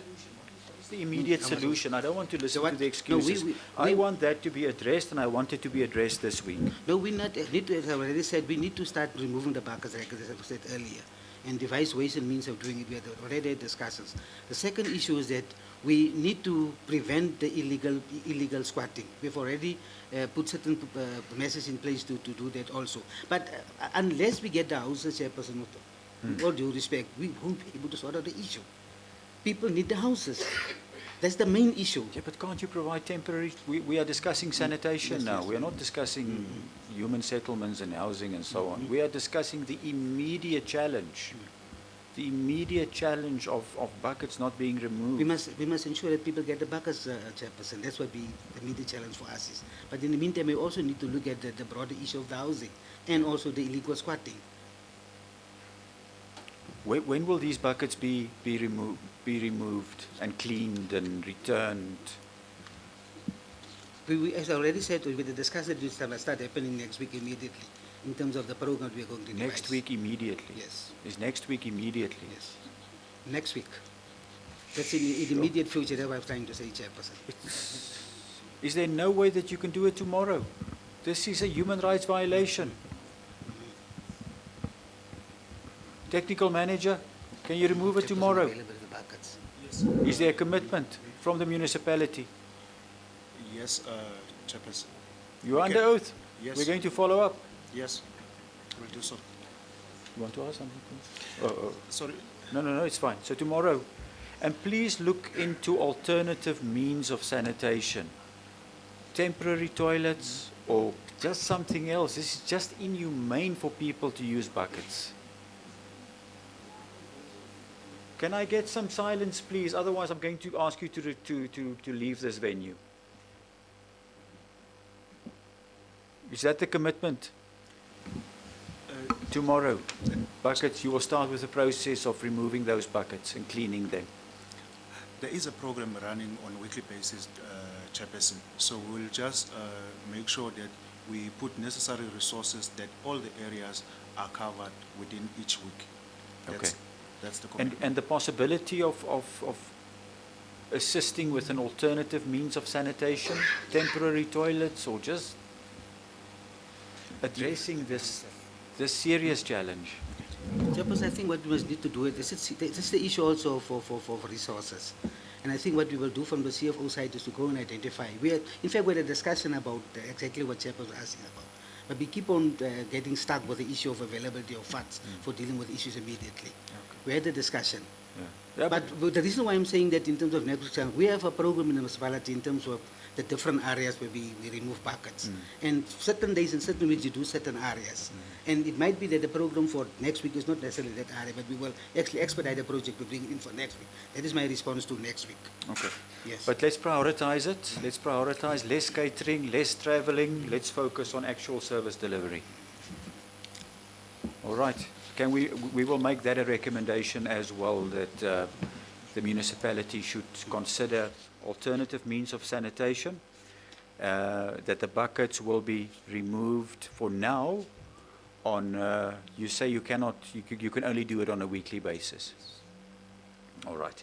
But I'm going to request the complainants, if they disagree with that input of the municipality, that they then just engage with the municipal manager, you know, to also assist in providing, you know, some suggestions on how to correct things. All right. Then with regards to the sewage spillage into the river, when will that be addressed? Thanks, Chairperson. In terms of the sewer spillages, as a municipality, we do have a call center where every complaint is put in, and that call center, every time we receive a call regarding the sewage spillage in that area, Okay. we address it.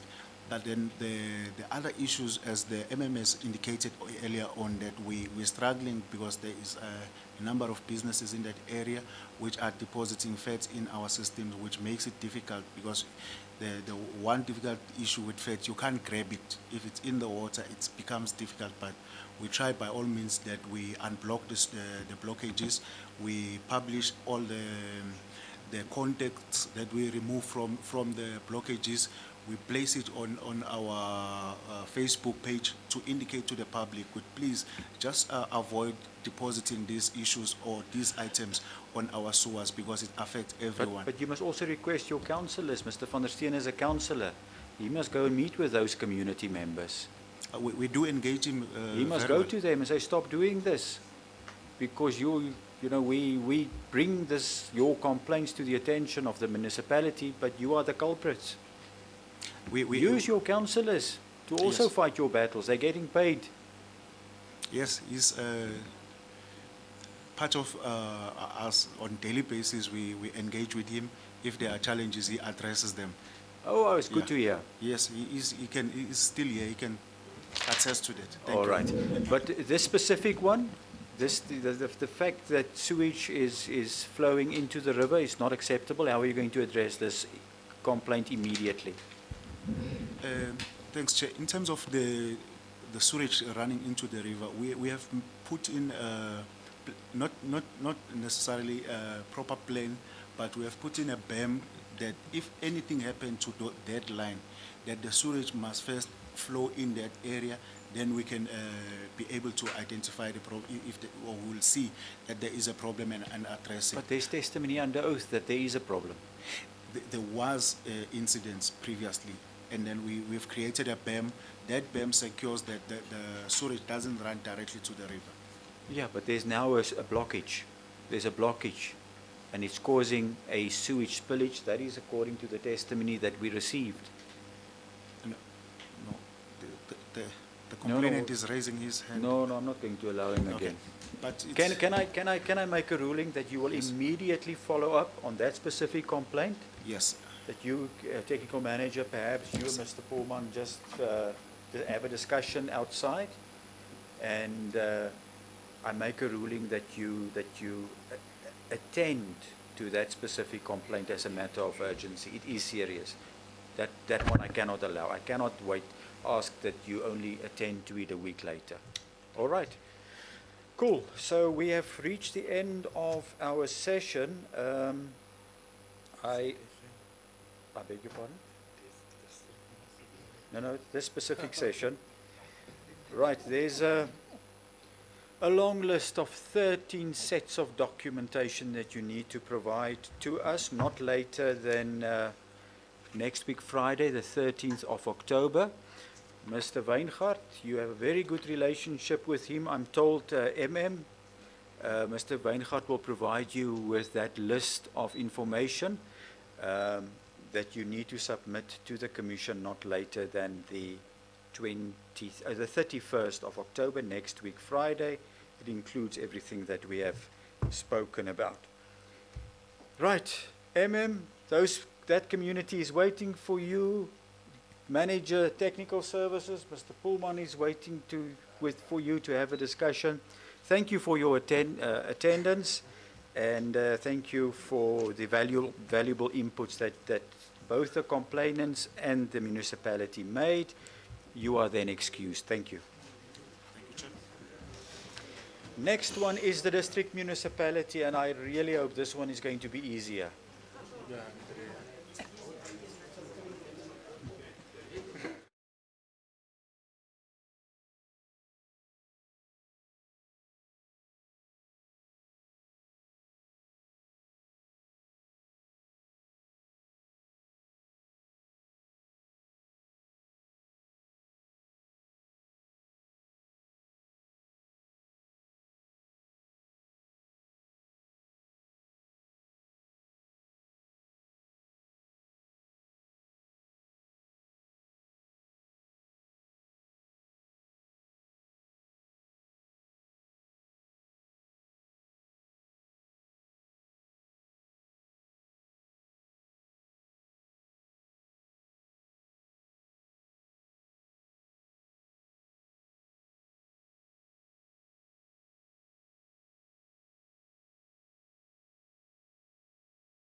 Are you the MM?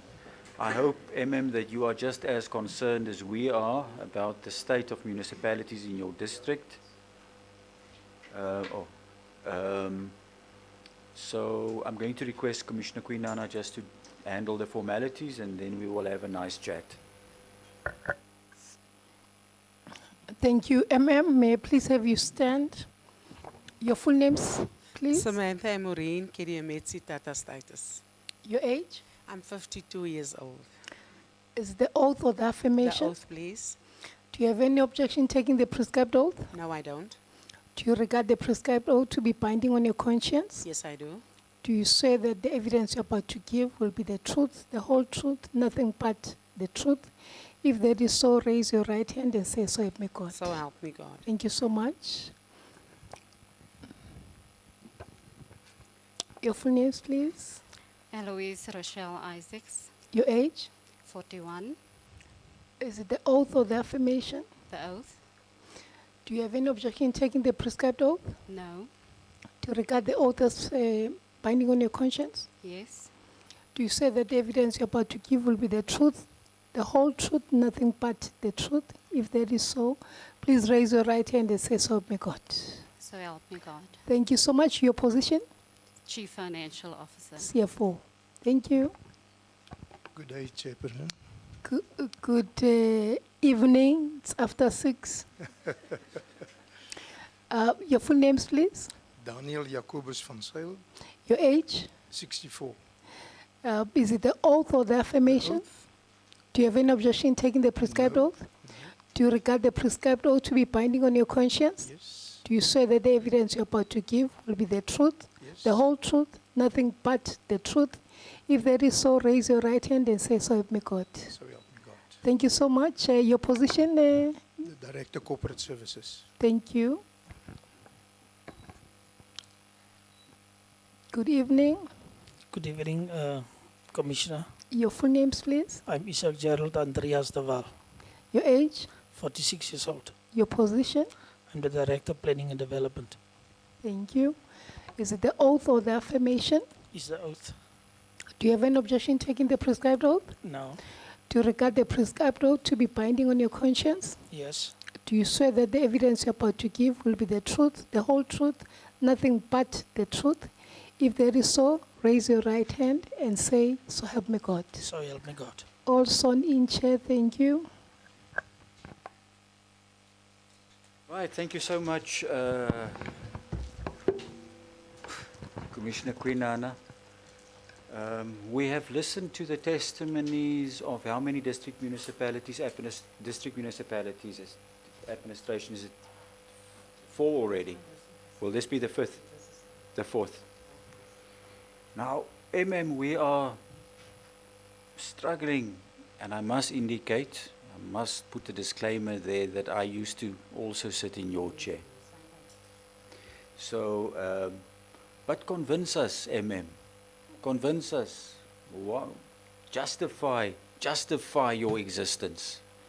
What support, because that is the purpose or the reason for your existence, is to support local municipalities. But you probably have quite substantial number of staff members earning good salaries, and you are not supporting your municipalities. Give us a reason, justify your existence, and tell us what support are you providing to your locals. Thank you for the opportunity, Commissioner. I'm going to shock you now. I actually agree with you. But I want to start off by saying I'm one of the few MMs that was privileged to work in a municipality. And one of the challenges we had with district municipalities is the fact that we could not access funding, which we see mainly as support when it comes to bees, as the means to get to where we want to be. As God would have it be, I'm one of those that has been circulated in the system. So I've been from the best to the worst municipalities in this province, not necessarily in the ZFM. And Commissioner, I've come to realize that yes, as much as municipalities needs money, there's bigger needs that we need to address in municipalities. One, the issue of capacity to deliver services. You have local municipalities that starts with a hierarchy that says director, and then directly under a director, you have a foreman. So there's no in-between layer that can assist in implementing this projects.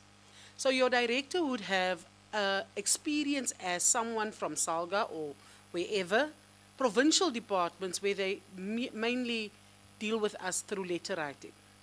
And the next level of defense would be a foreman. So, you know, these are some of the systematic challenges, especially in rural municipalities. People that have been working for many moons in these municipalities, but they haven't been to any trainings, they haven't been exposed to new legislation. There's a lot of things that prohibit them from actually executing what they have. And I draw this from MIC funding and WSIG funding that keeps on being returned to the departments. And then you realize that, but when they have the money, they don't know what to do with the money. So maybe the issue we need to correct first is to ensure that municipalities are able to spend what they have and what they get in terms of grants. If you look at this province particularly, the money that we return to the fiscus is tremendous. It's huge amounts of monies. So if the solution was money, honorable member, then we shouldn't be in this situation, because the municipality that just left had to give 20 million rand back just the other day. So the problem is getting municipalities into a cycle of proper planning, and then maybe in the end the district municipalities can do that. But I concur with you. You see, I haven't been at a district for a very long time.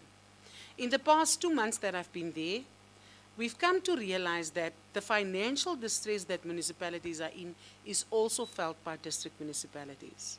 And we reach out to Treasury to say, we are in need of assistance to get us to a point where we'll be financially viable. Because we have a systematic inheritance of people that worked for the municipality. Then the function was of roads and public works was taken back, and we were left with the staff. So you have about 103 people working at the district, which constitutes more than 70% of your budget. So how will you ever be able to address any problem at any municipality? So for now, Commissioner, what we have endeavored on is to reduce our budget that is unfunded currently with a 4.8 million. We firstly decided that no senior managers will be getting bonuses, because if we have unfunded budgets, we cannot get, and no staff members will be getting vouchers, because previously they got vouchers when they got the clean audits and things like that. We took a decision to reduce our expenditure on S&T by 30%, and if Treasury is not happy, then we'll reduce it more. We sat through a very painful exercise with the department, and we had to look at what we are doing with the little that we have, because we are in no position to support municipalities financially. What we are doing is administrative support. You know, your audit people going there, your finance people helping reviewing the AFSs. But and Katrina and Pof Adder, or and Griet and Olifantshoek, wherever, is not feeling us as a district, because there's nothing we bring to the table. The inputs that we made to the White Paper, Commissioner, for me was very critical, because you cannot have a model that expects support, but the support function is not at the district. We don't have a technical department. So if we need to assist with implementation of projects, and I'm sorry to say, you've heard the picture today. You know, giving money is just not going to be the answer. So if we need to address the issue of toilets, we need to be in a position to execute such a project. We have very competent staff in our town planning. We have in our housing units, which was also accidentally a program that started with support to municipalities. But once the cycle came to an end of that particular political office, the appetite for it changed. So municipalities are stuck with housing officials in the district that we honestly have no function for. But these are the people that are going to housing projects. They are doing assessment of projects. We are reporting on the projects. But I've listened to all of your sessions. Ours is, at this point, like you said in your previous engagement, like a toothless dog. You know, we are able to tell them what is wrong, but we have nothing to do. You know, so once I've told the municipality that the water quality is bad, there's E. coli in the water, and we do that regularly. But as a municipality, we cannot give them directives. We cannot enforce anything. So it's a conversation. The support that is enshrined in this constitution, honorable members, is not explained. It's open for interpretation. So every single municipality will interpret the support that they want in the way they want it. So if we offer for one of these municipalities that is financially in disaster assistance, they need to accept the assistance. Now you're treading on dangerous ground, because it's the autonomy of municipalities that is affected. So for any support that we want to render, even in assisting them in getting out of the issues that was raised today, we need their buy-in. We need political maturity and buy-in for us to come and say, but we have Tinus, he's a town planner. He's doing excellent work in this region. You know, he's been getting money for Gatalopile, Keis municipality, Keigerib municipality, from these IPPs and mines. But then, and when we talk to municipalities and we say, can we not use this money to build the road? You would get a response, but the municipality rather wants the money. So when we inquire about how this money was used, we're being told, but you're out of your lane. It's not your money. So if the legislation doesn't allow for district municipalities commissioners to have some sort of authority over B municipalities, our purpose is zero. And that is what I've been hearing this past few days. Other municipalities are able to contribute, Commissioner, but with a staff complement with low levels of skills, high income levels, because unfortunately that is what is happening at municipalities. You are graded or at a level, so the municipalities, the salaries are determined by the grading. You would find that clerks are earning more money than teachers who've got degrees. So these are some of the issues that are not of our doing, but we are stuck in this. The department took the function, we kept the people. The medical expenses of those retired people, the post-retirement provisions, it's for our account. So our salary bill makes it impossible to assist them. But what we do, Commissioner, is there's a few people in the institution, our internal audit. We draw from municipalities that are struggling staff to come and work in the institution and work with us so that we transfer skills to them. For Case Municipality, we did an assessment for them on the financial misconduct so that we can advise the council on possible charges that can be laid against officials because they do not have the capacity to do it themselves. And I can go on and on, but I would lie to you if I tell you today that we are able to render services. Through our EPWP, we've built some toilets in Rimfasma. We're going to have a cleaning program now for the next few months in one of the towns so that we can help them with the cleaning of the areas. But the impact, Commissioner, is so minute that it really leaves you feeling despondent sometimes. Because we don't charge municipalities for what we do there. I know of districts where I've worked before where people are paying huge amounts of money for services that municipalities cannot afford to pay. I think I'm at one municipality, I still owe the district. But the reality is the conversation about where we want to go with districts has been coming on for the last, is it not 15 years? I joined municipalities in 2008. So I've been party to that discussion for many moons. The newest baby on the block, district development model, that proposes a one plan where all of us will buy into the support to bees and we will have one budget. But I'm not sure how it's going to translate into a reality because MECs are still responsible for their functions. They still need to build houses. They still need to you understand. And as it evolves, it looks a little bit difficult to implement. So we are going back to the drawing board with the department to say, maybe this municipality hasn't understood this thing correctly. Help us to understand it so that we can position ourselves. We have, as I know you've seen, we've got a support unit. But the support unit comprises of staff members that ranges between grade 10, 11 to 1 or 2 degrees. So one of the things that I've committed to for my first 90 days is that we have a strategic session where we rethink the operations of the district municipality and where money goes. Thank you, MM. Thank you so much. I am so impressed with this testimony. Where have you been the whole inquiry? We should have started with you first. And then, oh, you've been watching. Yeah, you've been watching and preparing.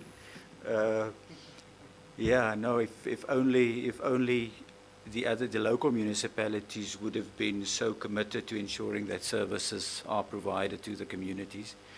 And I really wish I had taken you along when I addressed the local government in Daba a couple of weeks ago. Oh, because it's that input would have been so valuable, and I think we can still use it.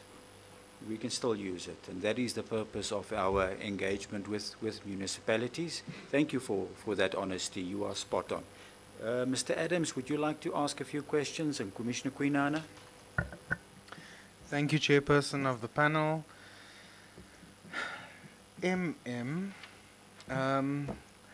I had noted this question earlier already when we had dealt with a case, and I want to refer you to the contamination correspondence that we had referred to earlier.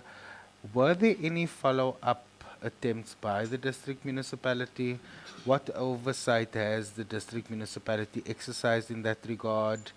noting that that correspondence was dated on the 1st of September, and it very clearly stipulates severe impact on health. So I'd like to know what role you played there. Thank you. Commissioner, we sent a second letter to the municipality. I'm sad to hear that the MM did not receive it because he is included in the email, but he indicated that they have difficulty with email. So it was sent to him and the technical director. We then had a meeting with the municipality, where we specifically spoke to them about the support that we're giving them currently, and how we can assist them going further in some of the issues that was raised. So the water issue specifically was taken up with Mr. Dolopi, who is the director. Myself and the MM did not have a conversation about the letter per se, but we spoke about the role that the municipality can play in their area, and what we already do. Commissioner, I want to be honest with you. You know, I heard what one of the commissioners said about these IGRs and all these things. But we have this platform specifically so that we can report on projects, we can report on their MIC and their WSIG expenditure, because we get custodian in the meetings where we go, because people expect us to be able to assist. So the platforms are not used effectively by municipalities. I'm not sure why there is no appetite for these platforms, but just the political IGR has been postponed in this 2 months that I'm here for 3 times now. I attended the DIV meeting where we deal with projects per se. 50% of the municipalities that was here today was not there. Those that were there sent people that couldn't even respond to minor questions. So the report that the department give and the report that the municipality give doesn't speak to each other. And then we are caught in the middle because we need to make sure that at the end of November, there's a 40% expenditure. So when municipalities don't always know, sir, it's because they're not always there. We have one of the most feistiest departments when it comes to each piece. That goes beyond the call of duty. The other day I had a stomach bug, Commissioner, and I wasn't feeling well. And they went and tested the water immediately. And they came back and said, there's E. coli in the water. You understand? So those are the people that go to these municipalities, they talk to people, they tell them that, but you know, this and this must be done. And then the response is 90% is, we don't have funds to buy the things, or availability of the right people to talk to. I mean, if you talk to junior officials, chances that it will be executed is quite low. So I think one of the things we also need to address in our district is commitment. The commitment to be where we need to be to ensure we know what is expected of us and we are able to execute it. Thank you. Thank you, MM. MM, are you paying any membership fees to SAHRC? Yes, we are, Commissioner. How much are you paying? I think it's about 750,000 rand. We pay it throughout the year, and then in June, the last installment. So we don't have debt with no arrears. Okay. Would you not say that that's an excessive amount? What benefit are you deriving from those membership fees that you're paying over? Chairperson. That's okay. He's been here whole day. Yeah, and he knows me. I don't care where the platform is. I'll raise issues that needs to be raised. But for the first time, ever since I've joined local government in 2008, this term of SAHRC Commissioner was the first where we actually experienced value for money. These people really gave us excellent training. They gave us programs, Commissioner, on women empowerment. We dealt with this water. They came to our municipalities and assisted us individually. And I mean, we've been to all their conferences in the past years and what, and we've been criticizing, and we haven't been paying. But now we have appetite to pay them because I think they have really rethink the role that they need to play in local government.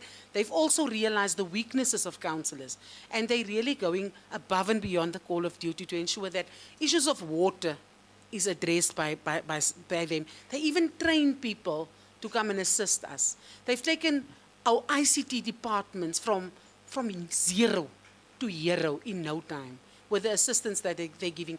You know, so yes, there was a time when I also thought that, no man, this is an excursion. But for the past 21 till now, I must say I'm very proud to be associated with SAHRC. Thank you, Any local municipalities paying the district municipality, or is it shared services? No, Commissioner, we don't charge any fees for now. We wanted to. We thought about it, but then we realized that we will have to pay ourselves because they don't have the money. And what services does the district municipality provide? At this stage, Commissioner, I think Tinus is... Firefighting, graveyards, etc. Yeah, no, there is no graveyards. We are rendering an intensive support system in terms of planning and development through Tinus. Tinus is the one that is going around with the IPPs, making sure that municipalities are getting what is due to them from these IPPs. I think he's secured more money for them than we could even access. We give support in terms of internal audit. We give support in terms of our financial, oversight over the AFSs. They did not one of the municipalities did not submit AFSs now. We went there, we looked through the annual reports and the performance reports to assist them to submit at least by the end of October. That was now done. I'm not sure of the quality of the documents, but at least they were able to submit.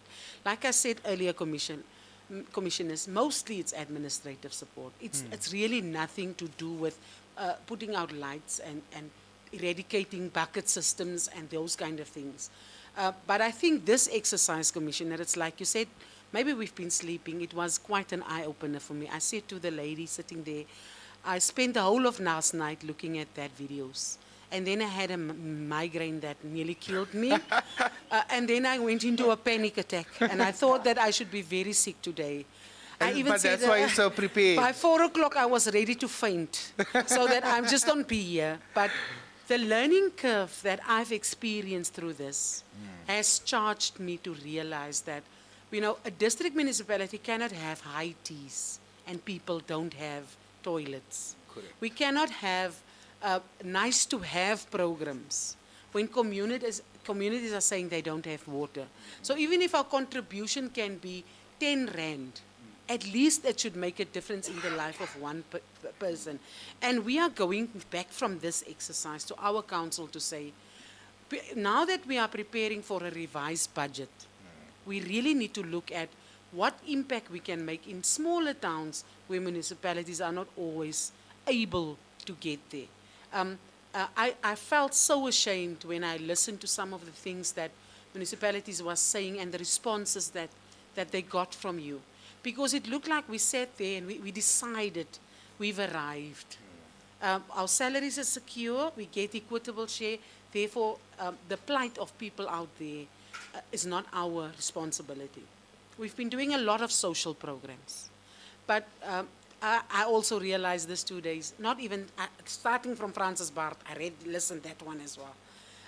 Social relief is for now, and people forget, and they'll need it again tomorrow. But if you make an impact in someone's life by eradicating something like a bucket toilet, it will have a lasting impact. So yes, we are going back to the drawing board and saying, but as a district, as much as service delivery, Thank you, it's not our role. Thank you. anymore. Last question from my side, Chairperson. Would you support a recommendation to the MEC to relook functions under Section 85 of the Municipal Structures Act? Absolutely. Thank you. Yes, No absolutely. explanation needed. Thank you very much, I'm covered, Chair. Thank you, Judge Quinana. Make it, we've been nice to this make it very difficult for Yeah, especially because she talks about women and she says nothing about children, and she says nothing about older persons, and she says nothing about persons with disabilities. And you are giving accolades to SAHRC for having done something for women. What of these other marginalized groups? Chairperson, maybe I omitted that, and I'm sorry. You know, we sometimes forget those that needs us to remember them. The speaker at the EPW program that was facilitated between the department and SAHRC was conducted by a disabled person. I think we are staying in a province that takes disabled people quite seriously. Our municipality, we employ disabled people for child-headed Okay, households. let me just hold on there. If you are saying that, why is it that I think your only school, PM, you remind me, for persons with disabilities, Mr. Vineyard, is it not only in Kimberley? If this is a province that takes its children that are disabled seriously, why do we have that? Because when I did the oversight or the monitoring as we are required in terms of Section 184 of the Constitution, we noted that this is one province that is violating the rights of children, because those children, have to go and stay in Kimberley, leaving their parents as far as Uppington. And you would be talking about a child that could be, 7 years old? Now there is no relationship with their parents. For me, that's violation at its best. Whether somebody was talking who's disabled, that's not enough. That's not the part we are looking for. Commissioner, this is the part that gets me quite emotional, and that is probably why I avoided it. I've been a teacher for many years, but more than that, I'm a mother to one of those children that you're talking about. I have raised this issue at platforms where I was silenced in the most humiliating way. A presentation about the accolades of the matriculants, and I only asked if a mother that is a municipal manager couldn't help my own child get a matric certificate because he has a challenge to study. What is it that I'm saying to this little boy in Pofara, and I'm going to talk about him, that has got a talent of drumming? He would do it on that water meter, and I would listen to this child.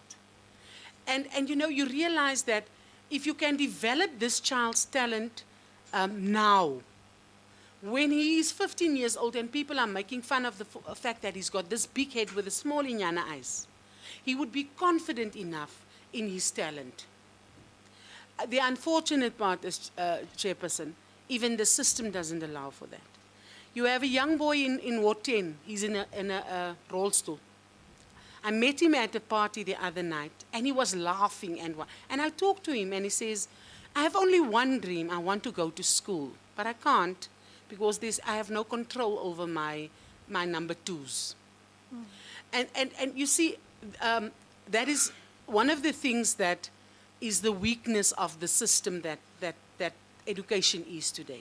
Let's talk Schools about are the high rises. Let's talk about the IDP. Yeah. So yeah, You know, just So, yeah. time, Yeah.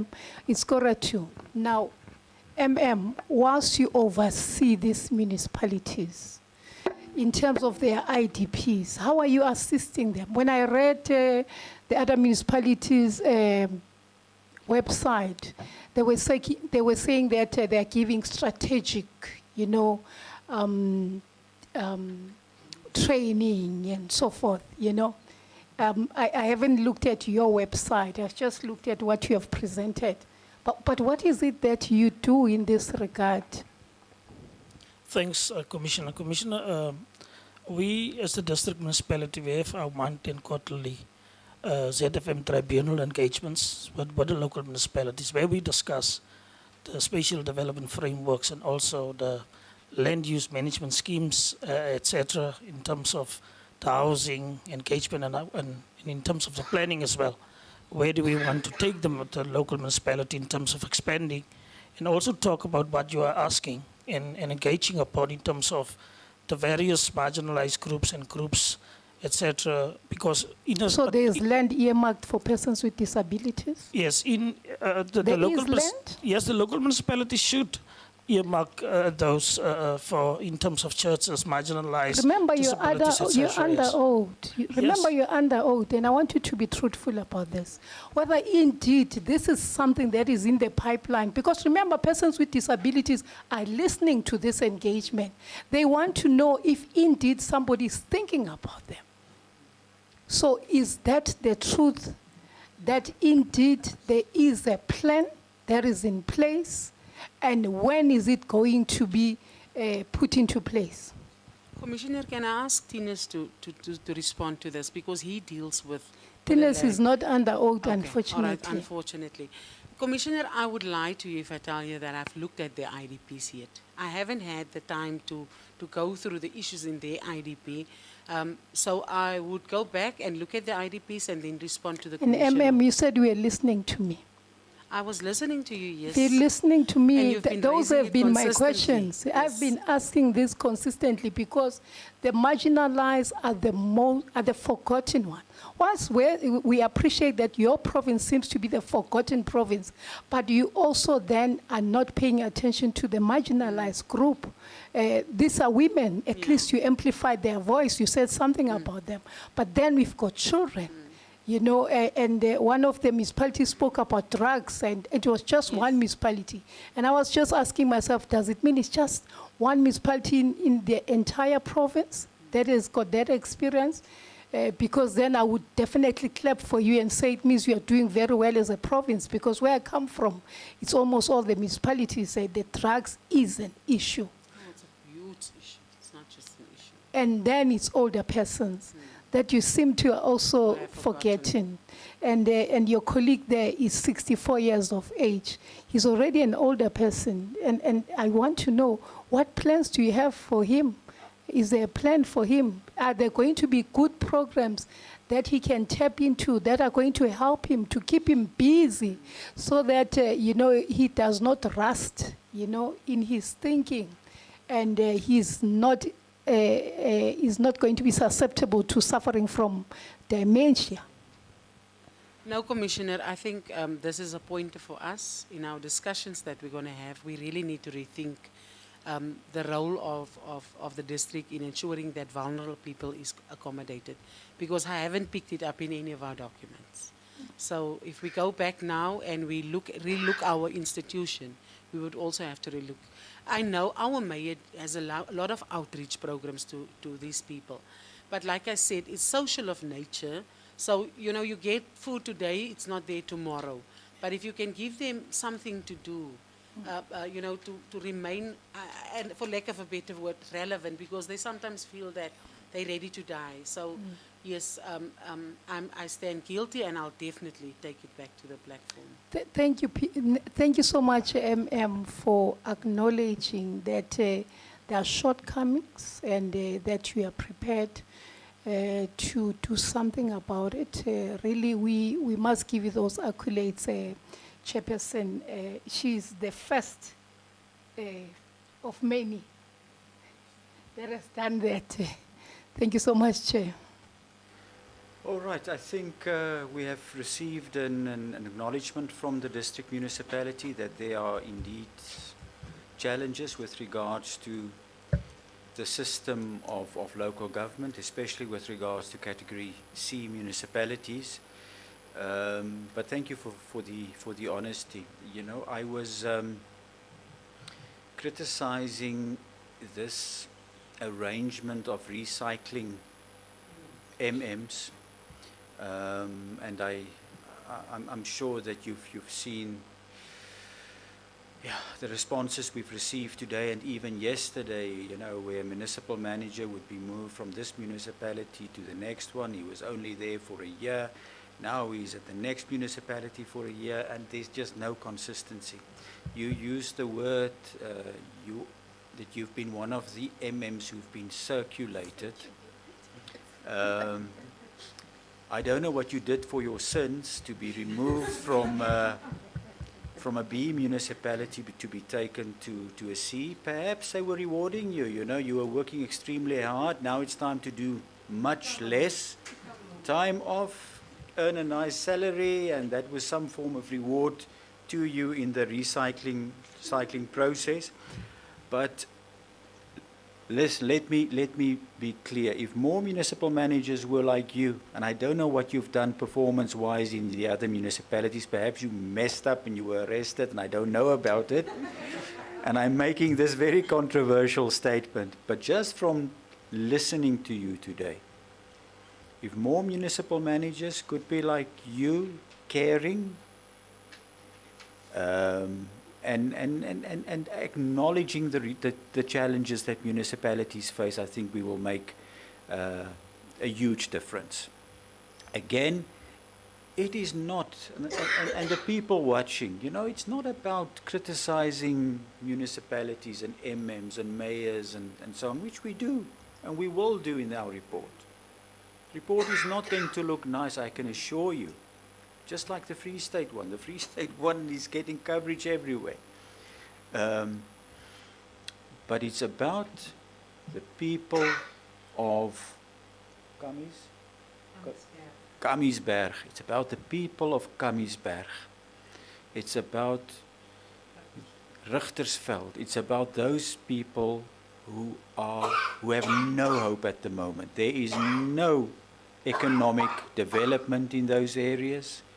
Unemployment rates exceed 50%. No hope whatsoever, no employment, no services that are provided. Although I must indicate, if I remember correctly, PM, that the MM and the CFO of Kamiesberg, they were really trying hard, despite the fact that they face challenges that no other municipality is facing. But for me, it's about those people. It's about Ms. Sumeda, who came here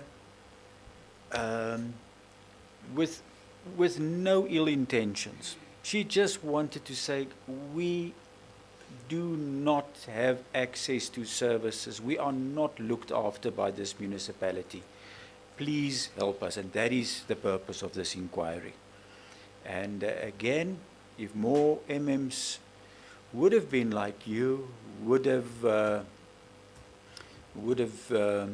and just when they do their work, put communities first, not owing SARS and SALGA and the AG millions of rands, and then still waste money on water tankering, waste money on friends who provide services to the municipality to remove whatever, refuse or whatever. Then I think the Northern Cape would be a much better place. So thank you for your time, to the three of you. Thanks for the good work. And when I visit, is your office in Uppington? When I visit Uppington again, I will visit your office and have a cup of tea with you. All right. Commissioner, I also just want to say thank you to all of three of you. I think there's people in our communities that sleeps better tonight because of the work that you're doing. Sometimes our people feel so marginalized and forgotten, and then they come to a point like this and they realize, but there are people that are going to hold us accountable at some stage.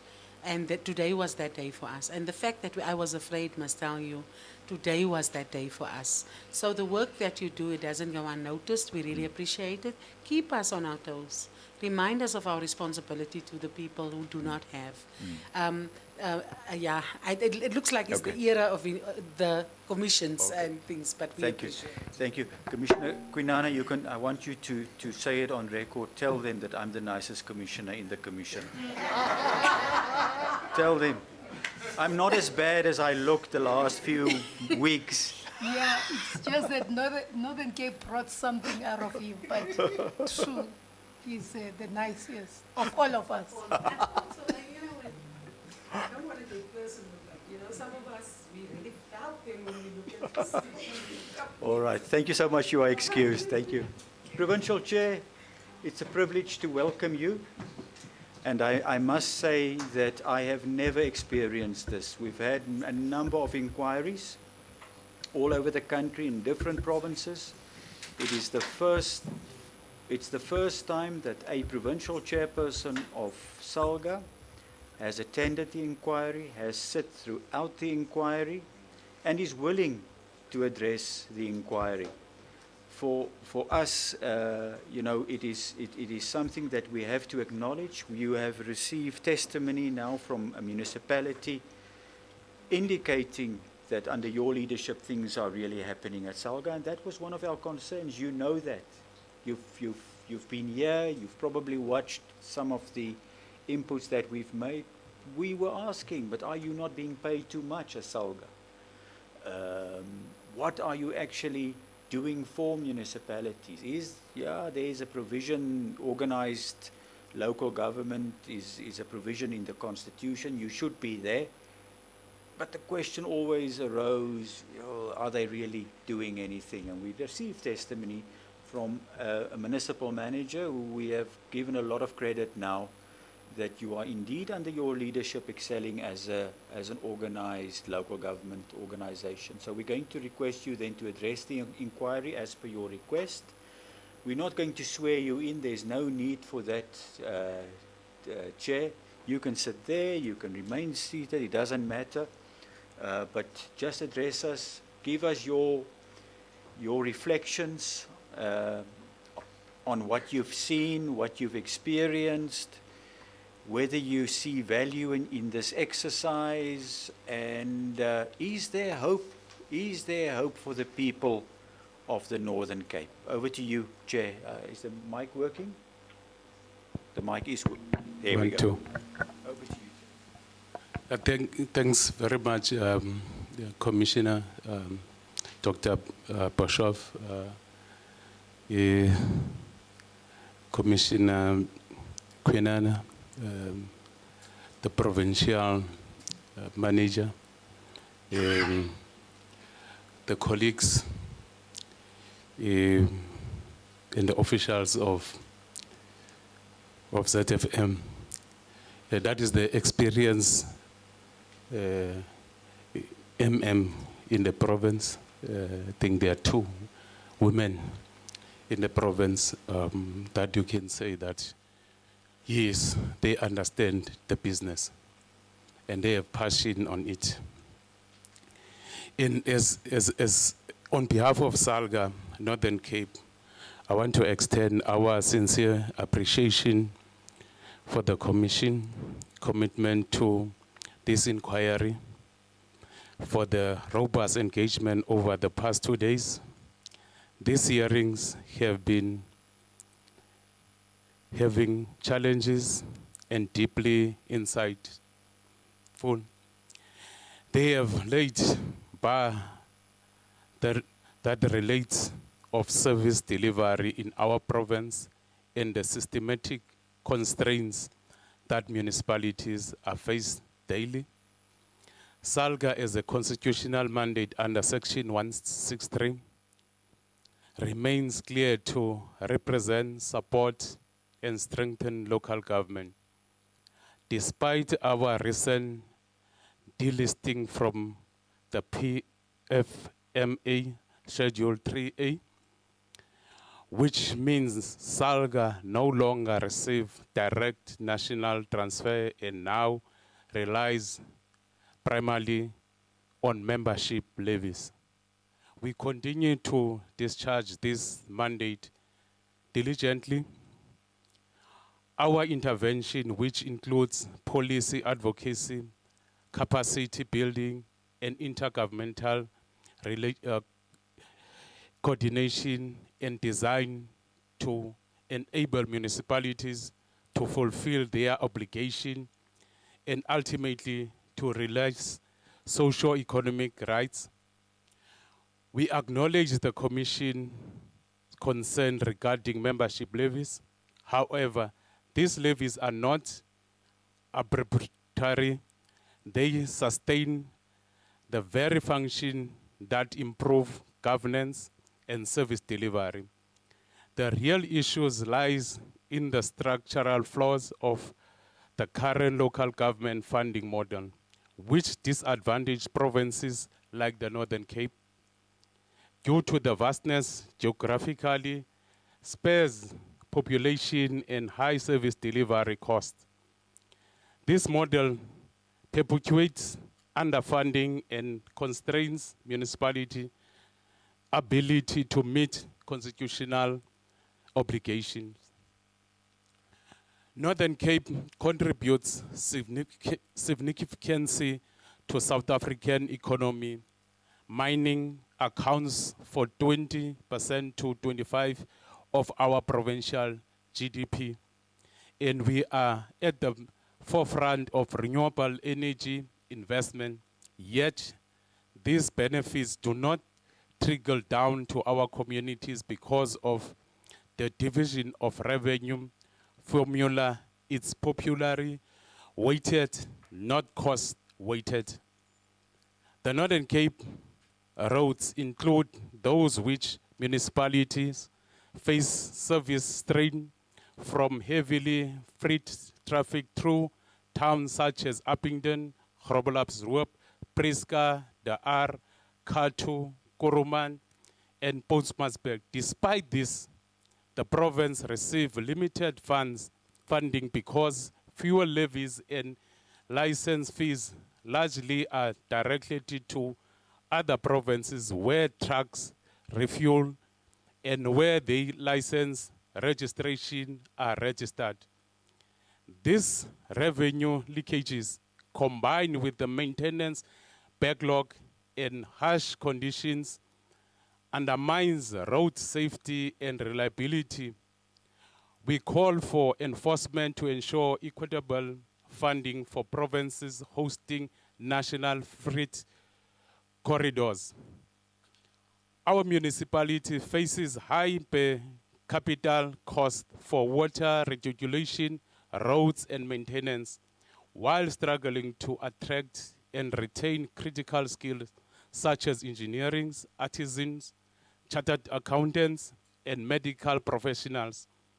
These hearings have highlighted that the one-size-fits-all approach simply does not work for provinces like ours. Beyond fiscal constraint, we face systematical challenges. High employment and indigence. Many municipalities are predominantly indigent, limiting revenue recovery and deeply poverty. Aging bulk infrastructure, water and sanitation systems are deteriorating with high non-revenue water and wastewater plants needed urgently refurbishment. Spatial realities. We have only one secondary city, Kimberley, and handful of urbanized towns like Uppington, Kathu, Kuruman, Springbok, and De Aar. Most settlements are small towns separated by vast distance, which inflates infrastructure costs and complicates service deliveries. Limited beneficiation, despite hosting major mine operations and renewable energy projects. Local municipalities see little direct benefit due to structural and great constraint. Our appeal today is clear. We ask the South African Human Rights Commission to become an ally in advocating for systemic reform specifically. A review of local government funding model. It incorporates sparingly and temporary cost adjusted, predictable operation and maintenance support and equality allocation for provincial with unique geographical space.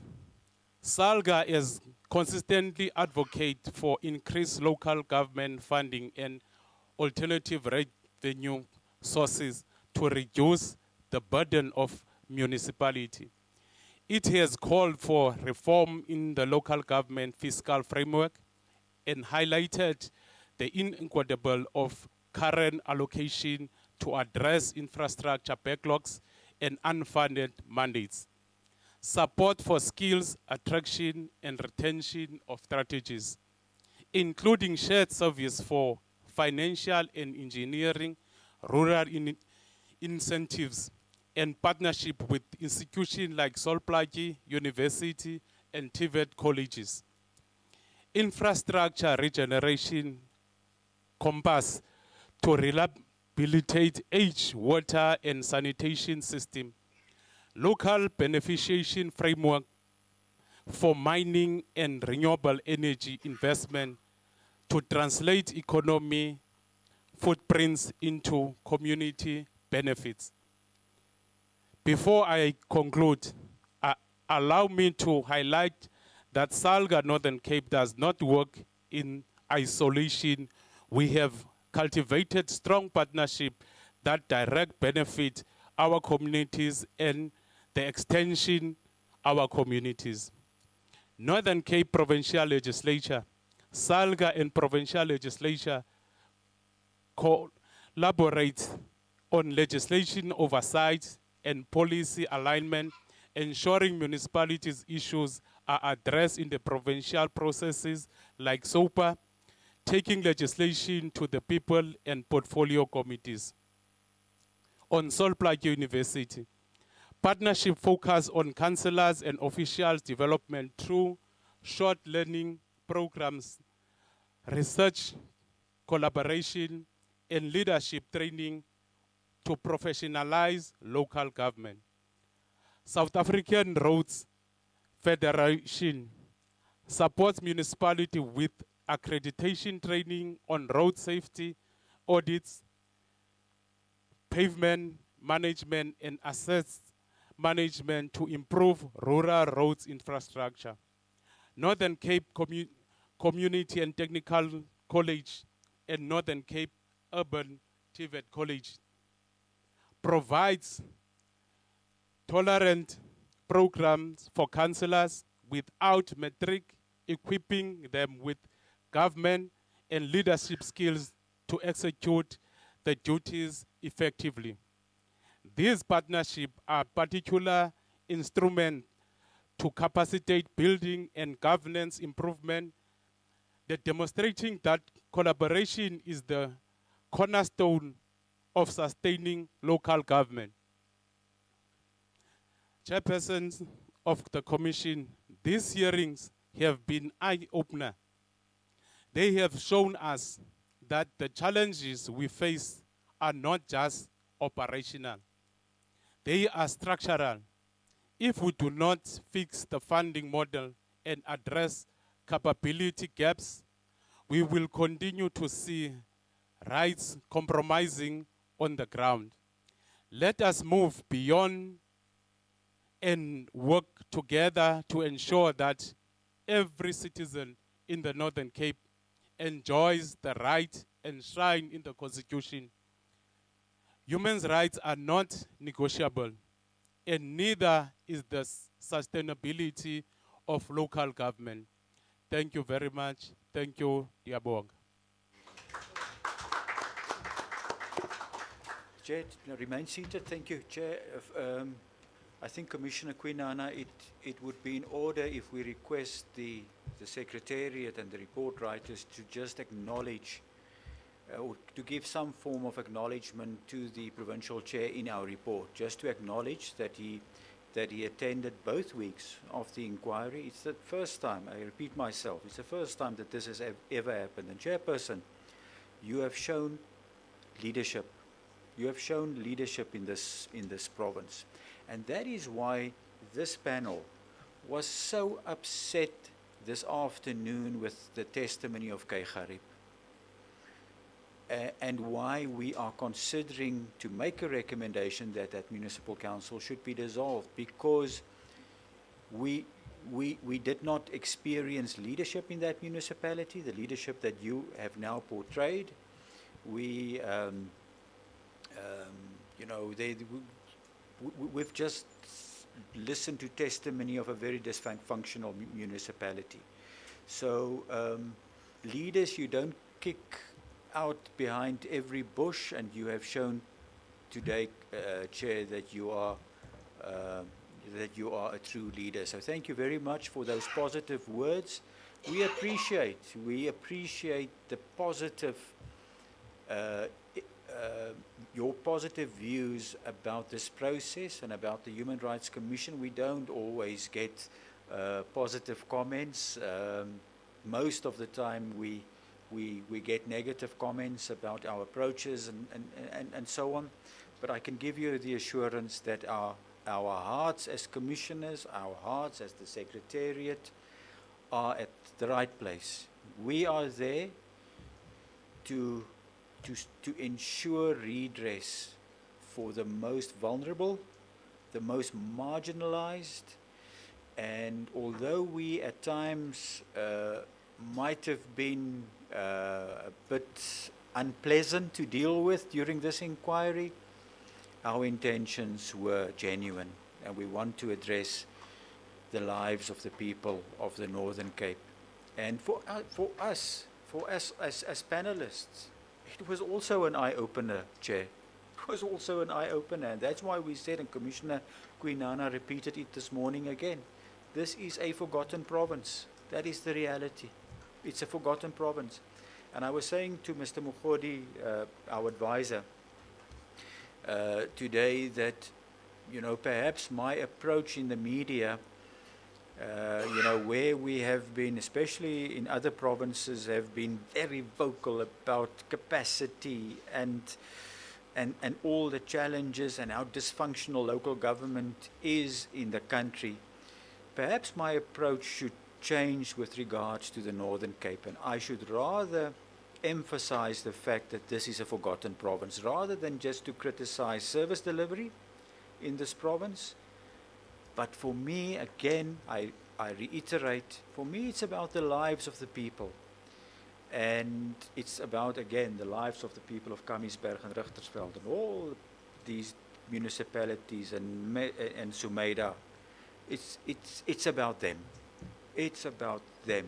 And we will emphasize, we will definitely consider your submission positively.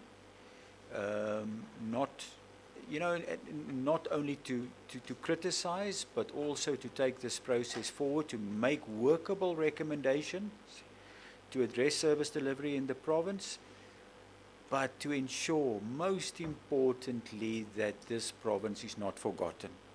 Thank you so much, Chair. Thank you for your commitment. Right. Again, thank you to the panel, Commissioner Justice Quinana,